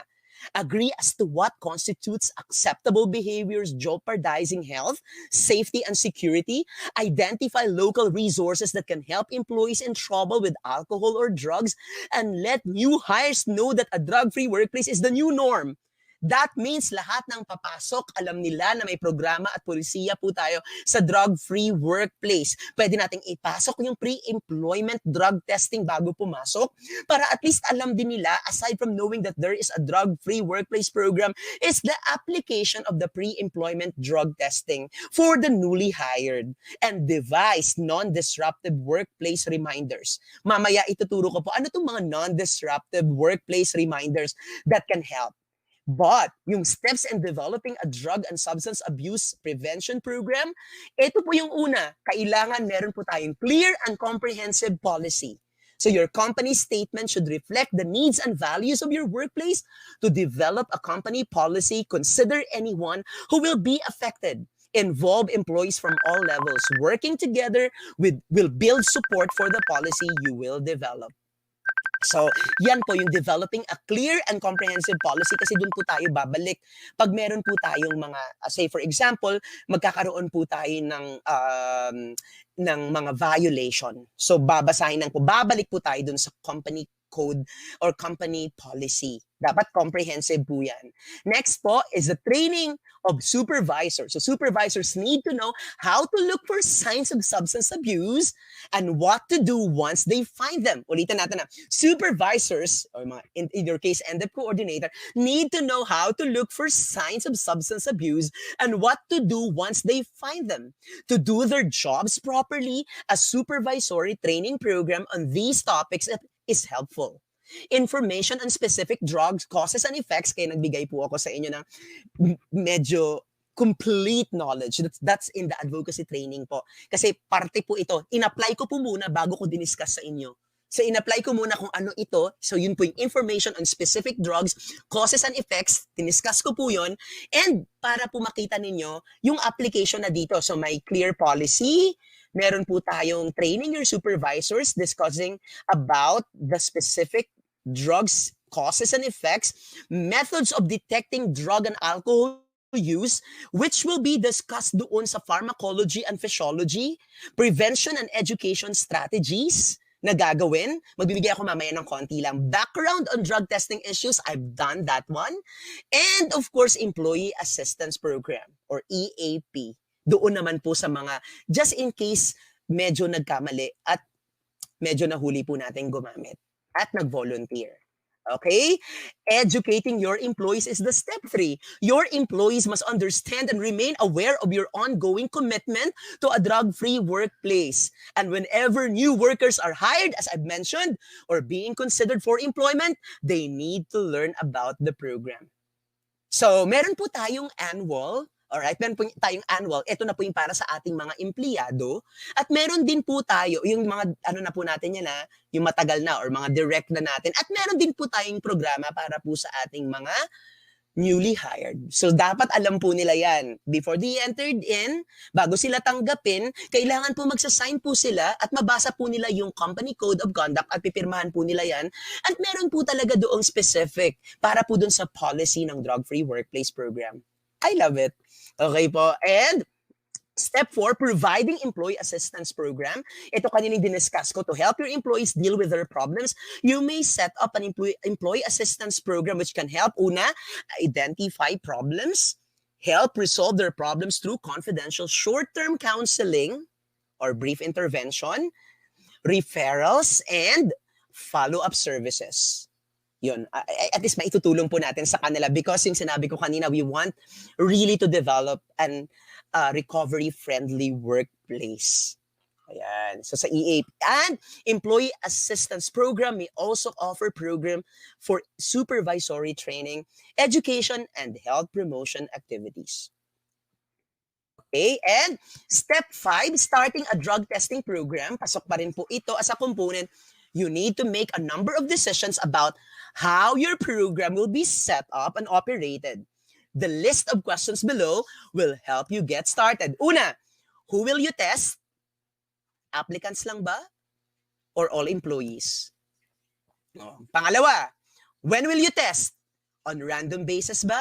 Or as part of a physical examination? Ako po, this is my personal stand for 16 years. I don't agree that you need to include random drug tests sa annual physical examination. Because since the meaning is random, it should not be announced. It should be surprised. But annual physical examination, they know the date. And if they know that though this is being done random, because the meaning of random is everybody has an equal chance to be selected. But nakalimutan natin random that it should not be announced. So when will you test? Every after giving of salary, every after long weekend, and every after giving of bonuses. Sir Sandy, why? Because they have the money to buy. That's just a suggestion. And for what drugs will you test? Is that only for THC or marijuana? Or methamphetamine, hydrochloride, or shabu? Or will I include alcohol drug test through breath analyzer? Or MDMA or ecstasy? Or other panels, like 13 panels, like cocaine, like opium? You have to decide. Alright? Or, pwede rin bang isama yung mga prescription drugs which may affect work performances? Or baka pwedeng isama yung dope? Nasa sa inyo po. Doon po ninyo yan pag-uusapan.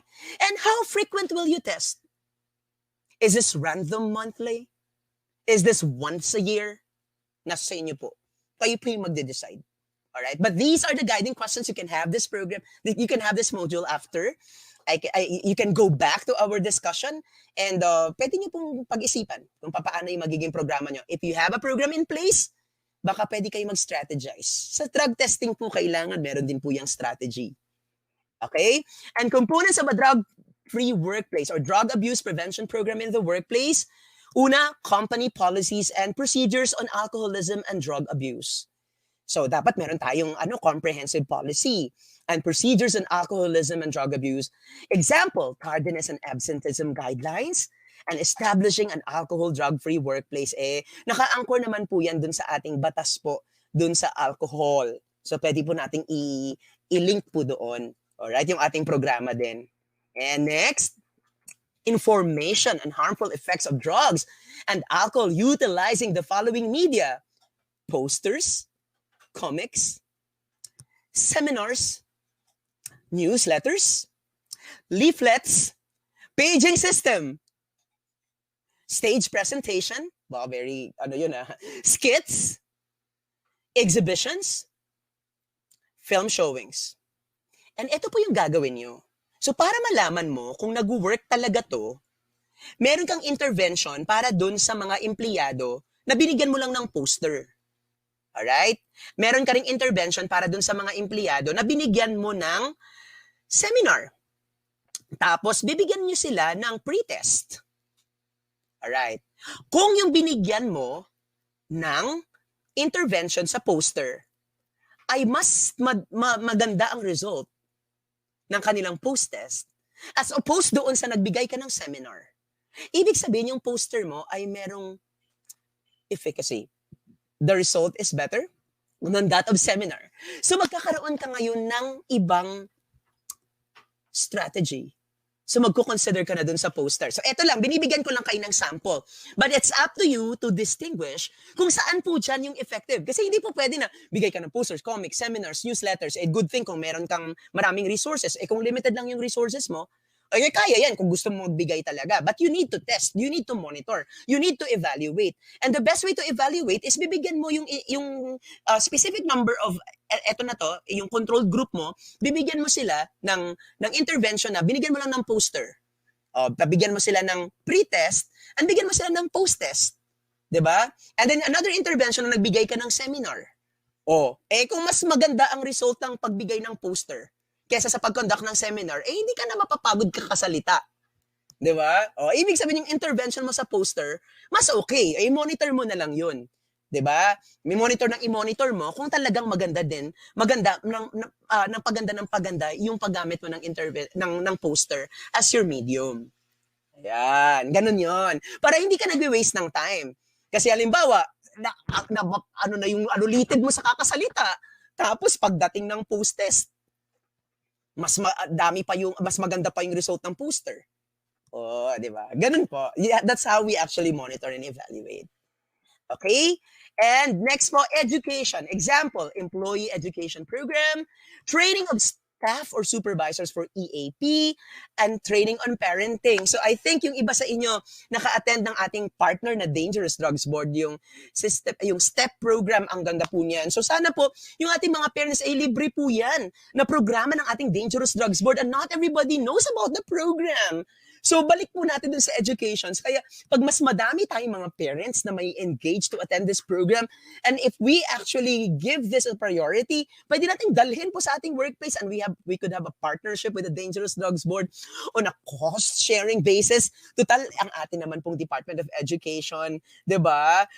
Like, Ma'am Girlie would know, Ma'am Doc Dumlao would know na nagpa-partner sa ating mga agency po or government agency, and then cost sharing po. Yon, para sa mga programa. Okay? Para mas madami tayong maabot, and kahit sa workplace po ay magawa po natin itong mga program. Positive alternatives, opportunities for wholesome recreation and self-expression. So, yung sinasabi ko po kanina na recreational and healthy activities, magpalagay ng sports recreational family day. Maganda po yun. Alright? Ito po yung mga positive alternatives. So, example, sports, cultural activities, and yung livelihood activities na makakatulong para sa kanila. And number 5, career development and job enrichment program. Okay, career development, human resource development, job rotation, search for model employees, and yung pagsabi lang na good job, you're doing a good job. I mean, alam mo yung top, bawal na kasi ngayon yung top O diba? Kasi bawal na tayo because of the pandemic. Pero dati pa yung ginagawa ko, you're doing a good job. That's nice. Alam niyo yung cultivation of culture of praise and appreciation that says a lot. Yung maramdaman ng tao na yung worth niya, at yung natataas yung confidence by saying you did good today. That's so embracing of of individuals' differences. Yung maramdaman niya na nagki-care ka para sa kanya, that is something. Like yung teacher of the month, yung saying na, ooh, good job. Uy, you're getting sexier today. May mga ganun-ganun po I mean, sabi ko, appreciation lang yan. Okay, na-appreciate mo yung nagbago sa kanya, yung nangyari sa kanya, di ba? Yung accomplishment niya, yung parang wala sanang inggit. Kaya sabi ko kanina, workaholic. Ang saya nun, kasi it's really connected to making our workplace healthy and safe. Hi. And employee of the month. di ba? Or Teachers of the Month, or Search for Model Employee. So, yun po yung ating mga intervention. And yung Intervention Employee Assistance Program po, and yung ating Treatment and Rehabilitation and Aftercare para po sa mga ating kapatid na medyo naligaw at one point in their lives. Thank you so much, everybody. Marami pa sana akong adlibs pero I'm running out of time and sumobra po yata ako ng 15 minutes because hanggang 6 lang talaga yung sabi sa inyo. Pero na-enjoy ko po yung topic natin about Drug-Free Workplace Program, DW, Drug-Free Workplace Program. So, DFWP, that's our program. Maraming salamat po. And bago ko po tapusin po, mag-iiwan lang po ako ng isang yung inspiration for everybody po. Lagi ko pong sinasabi na yung trabaho ko po, like yung facing you right now, I don't know if this is by accident, but I think I was really put by God here for purpose. And ano po yung purpose na yun? I think to become an inspiration to many. Ano yung inspiration na yun nadala? Na yung smile, lagi lang tayong nagsasmile. Hindi dahil sa droga, kundi regardless of what we are going through. Kasi naniniwala ako, see miracles in life every day. Yun po yung ating sandata at hindi droga. Para po magkaroon tayo ng drug-free workplace, drug-free home, drug-free society, and drug-free Philippines. Mabuhay po at magandang gabi po sa inyong lahat. Sir Santi, magandang gabi po. We would like to see you, sir. Yan, parang medyo dark po yung screen nyo. Is there something that we can do para mas makita namin kayo? Wait lang po Oh, sir, alam nyo, buhay na buhay ang buong Pilipinas sa nakalipas. Salamat po. Our comment section on Facebook talagang more information na tumitimo daw sa puso ng ating mga viewers, talagang na-energize sila. Mukhang yung tipong pagod nila sa maghapon, sir. Nung marinig daw kayo, parang talagang parang silang nakikinig ng something that energizes them. So we hope we could see you, sir. Kasi meron lang isang magandang tanong dito.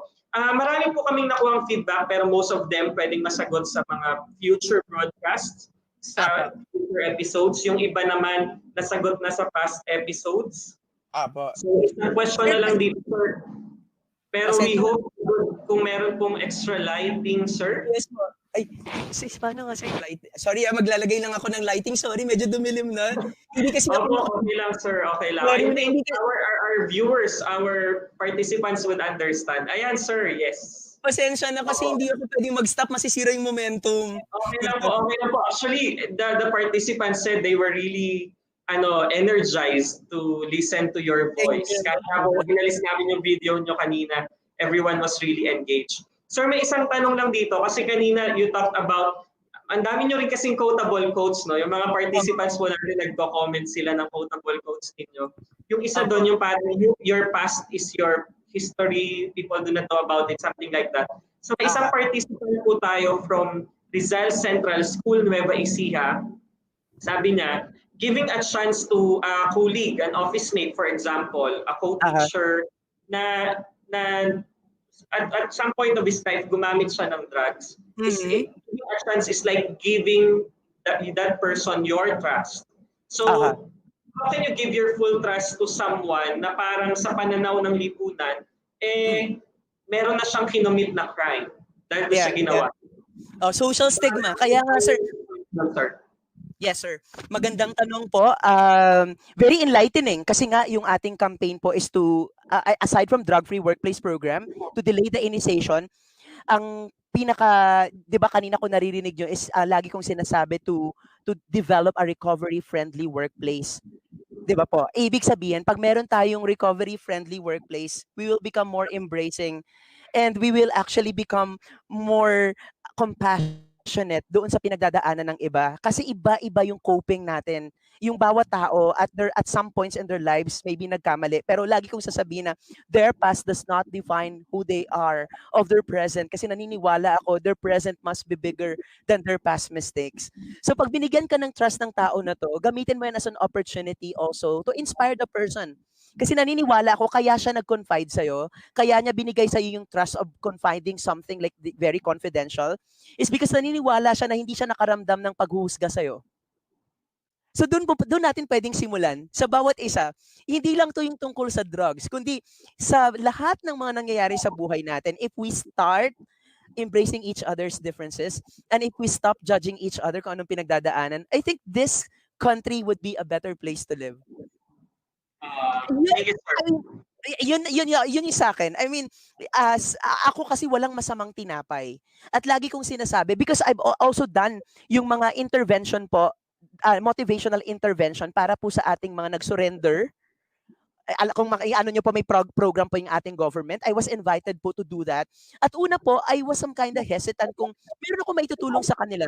And then, very motivating yung approach. And these people, yung iba umiiyak sila, yung iba yung impact. At doon ako nakapag-start na sabi ko, I think I'm doing a good job.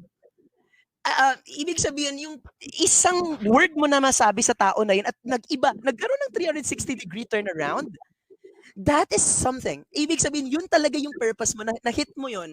Kaya nga sabi ko, di ba majority sabi ni Ma'am Girlie sa akin is mga NDEP coordinators, pag naisa puso talaga to, yung passion na makreate yung drug-free workplace and to help, the idea is to help, hindi lang talaga to carry out because this is part of my job. Perfect. Sobrang iba po kasi yung passion. I hope you can get me where am I coming from. Kung saan ako nanggagaling. Kasi every time I speak, yung parang yung dala, yung joy. Kasi nga, yung isang word na masabi ko and it changed the life of a person, I think sobrang laki na siya. So thank you so much for that question. It reminds me that I think I am doing a good job. And I have to continue doing it. Yes, sir, you are. We believe that you are. Actually, si Ma'am Girlie, before inviting you, she was really speaking of good things about you as a fellow national trainer for UPC. So we are thankful for this opportunity on behalf of the thousands of viewers from all over the Philippines, ng DepEd Philippines. Maraming salamat, sir. I think I love the point that you're making all throughout, na this is not really about the drugs. This is not about the substance, but this is about the person that you are caring for, that you are, that whose health at yung safety gusto natin masecure. Kasi like minsan, gusto ko lang pong isingit yun. I also want to take it from there.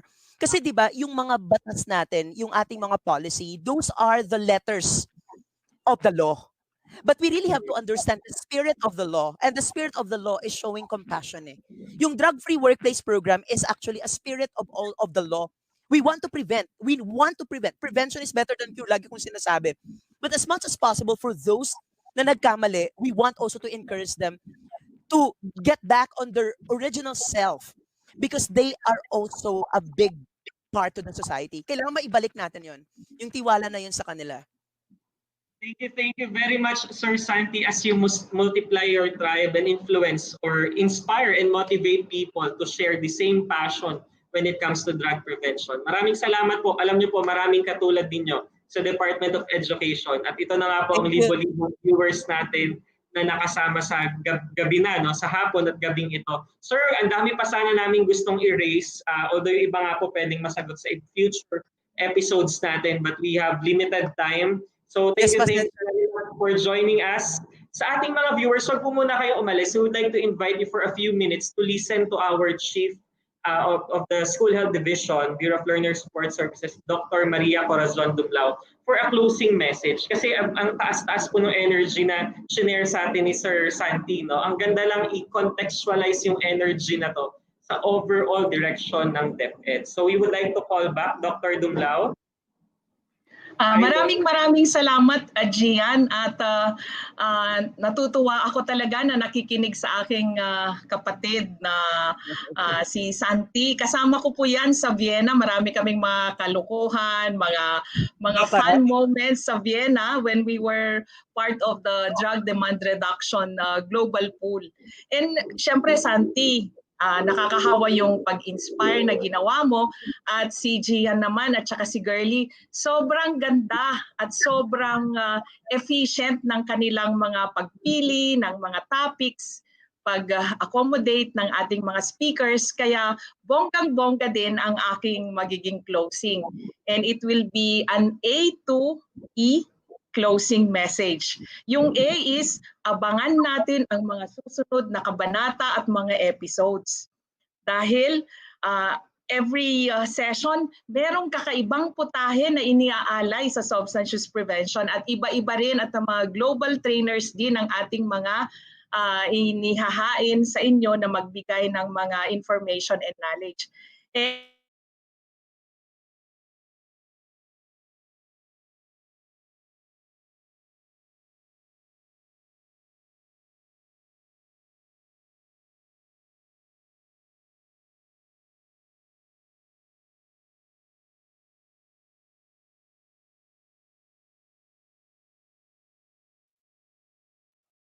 At masigabong virtual palakpakan. And yung B, alam mo, yung B is bida ka. Bida ka dahil nasa sayo ngayon yung power to make a difference. Bida ka dahil kaya mo nang i-translate yung mga natutunan mo ngayon kay Santi at sa dalawa pa nating mga speakers. Bida ka dahil lahat ng knowledge ay alam namin na bababa yan sa mga puso nyo and you'll be able to convert yung mga information and knowledge into action. And yung letter C, tandaan natin yung mga diniscuss ni Santi kanina about the comprehensiveness ng ating initiative sa workplace. So ito ay kung sa DepEd, napapaloob itong comprehensive policy natin sa workplace under the wellness program. At yung compassion, let's really understand yung mga taong may pinagdadaanan at yung mga napunta ng substance use disorder and addiction. Kailangan natin silang bigyan ng compassion at akayin sila upang makaiwas ulit o matalikuran nila yung kanilang addiction. And letter D, ang D ay we are all DDR advocates, drug demand reduction advocates. So sa ating mga UPC implementers, mabuhay kayo. Yung mga UPC trainers natin, mabuhay kayo. At inaasahan natin na lalaki pa yung pamilya natin who are into substance use prevention. And yung E, yung last, excited po ako na maituloy natin and get our NDEP series into the next level. Baka may second wave po ito kasi marami pong nagre-request kay Gian at saka kay Ma'am Girlie na dapat may second wave at hindi matigil itong ating webinar series. So maraming salamat Yusek sa Avedra at saka syempre sa aking kaibigan na si Santi. Maraming salamat talaga. Hope we will again travel together and be a part of this global advocacy for substance use prevention. At sa inyong lahat, God bless you and keep safe. Thank you very much po, Dr. Dumlao. Laging may pa-acronym sa atin si Dr. Dumlao. Thank you very much po again, Sir Santi. Marami po yatang magre-reach out sa inyo to invite you sa kanilang mga events on drug education. Naghahanap po sila ng person. So they can find you on Facebook, I suppose, sir. Yes. All right. Okay, so sa ating po mga participants, just some closing reminders sa last 4 minutes po natin. Kasi lagi pong nagtatanong, paano ang certificates, paano ang registration? Sinabi po natin ito sa simula ng broadcast kanina, but we want to flash again on the screen yun pong ating mga links na kailangan ninyong tandaan kung saan makikita ang ating mga certificates. Thank you for your patience. We understand na ito po ay talagang bago sa ating lahat, mga platforms na inaaral natin. So for all your questions about this webinar, go to bit.ly/2020 NDEP web series. Nandiyan po ang memorandum, ang step-by-step procedure, at ang sagot sa mga tanong ninyo. Kung hindi pa po kayo nakapag-register, kasi ngayon lang po kayo nakapanood ng ating episode, pwede nyo pong mabalikan yung mga previous episodes pag pumunta kayo sa DepEd Professional Development Learning Management System. Pwede pa rin po kayong mag-take ng quiz ng first 2 episodes doon. At doon nyo rin po makikita ang quiz mamayang hapon. So kailangan nyo lang po mag-register muna kayo dito sa link na to, bit.ly/2020 NDEP Web Series Reg. At pag nag-register po kayo dyan, makikita nyo na yung link papunta dun sa DepEd PDLMS pati yung inyong enrollment key. Hindi nyo po kailangan magpaulit-ulit ng registration kada linggo, isang beses lang, and then you're on board the course. So paano ang certificates? Ulitin lang po natin sa ating next slide. How do we generate our certificates? Pupunta lang po kayo dun sa DepEd PDLMS. Tapos i-take ang exit quiz. Kapag naka 80%, automatic ma-generate doon po sa ilalim ng page. Feel free to explore the platform. Alam ko po this is a new system, so kailangan talagang pag-aralan. But maybe in the future, we can have some view lang din sa inyo dito paano i-navigate yung ating PDLMS. So again, maraming salamat po sa lahat ng nakatutok sa broadcast na ito for the past 2.5 hours. Even kami lang po, iilan po yung faces na nakita ninyo sa ating screen. Gusto lang po nating emphasize na marami pong mga tao na involved para maging posible ang webinar series na ito. So again, as we do every week, we would like to thank our partners in the Dangerous Drugs Board and the ASEAN Training Center for Preventive Drug Education or ATC-PDE. Most of the speakers ay sa kanila po natin makakasama, and sa DDB who has been partnering with us for drug prevention initiatives. Of course, dito po sa loob ng DepEd, we would like to acknowledge the support of the ICTS or Information and Communications Technology Service sa leadership ni Director Abram Abanil. And of course, ang team ni Sir Mark C., Sir Mark Papa, who are behind the scenes po natin dito. Ang ating Public Affairs Service under the leadership of Director Gudoy, maraming salamat po sa inyong pag-support sa pag-promote ng activity na ito, sa pag-manage ng DepEd Philippines Facebook page, and sa pagsama sa atin sa pagtataguyod ng isang drug-free Department of Education. Salamat sa team ni Johnson na naggagawa ng ating mga excellent design and IEC materials. Thank you rin po sa YFD, sa regional offices, sa pag-disseminate ng information tungkol dito, and of course our school health and nutrition personnel, ang ating mga NDEP coordinators. Maraming salamat po. And syempre sa inyong lahat na nandito po, nakinig hanggang sa oras na ito and tumututok. Sa pangatlong episode na, meron pa po tayong 7 episodes na natitira for this first series. So sabi nga po ni Dr. Dumlao kanina, we're considering na magkaroon ng second batch sa susunod na mga buwan. Maraming salamat po sa pag-stay ninyo with us. We would like to leave you with a challenge. Kasi pinag-usapan natin kanina na we talk about drugs, but it's really about people. So as we close this session, we leave you one challenge. Please post on your social media page. Walang prize, walang cellphone, walang any award. Pero please post on your social media profile or timeline any encouraging word about your colleagues, about your co-workers. Build them up. Talk about the good things that they have done. Appreciate them. And let's see if that will contribute to a place where people are safe and healthy. Maraming salamat po. Ako po ulit si Gian Adaw, and we will see you again next week, 4 o'clock. Dito pa rin po sa DepEd Philippines. Magandang gabi po.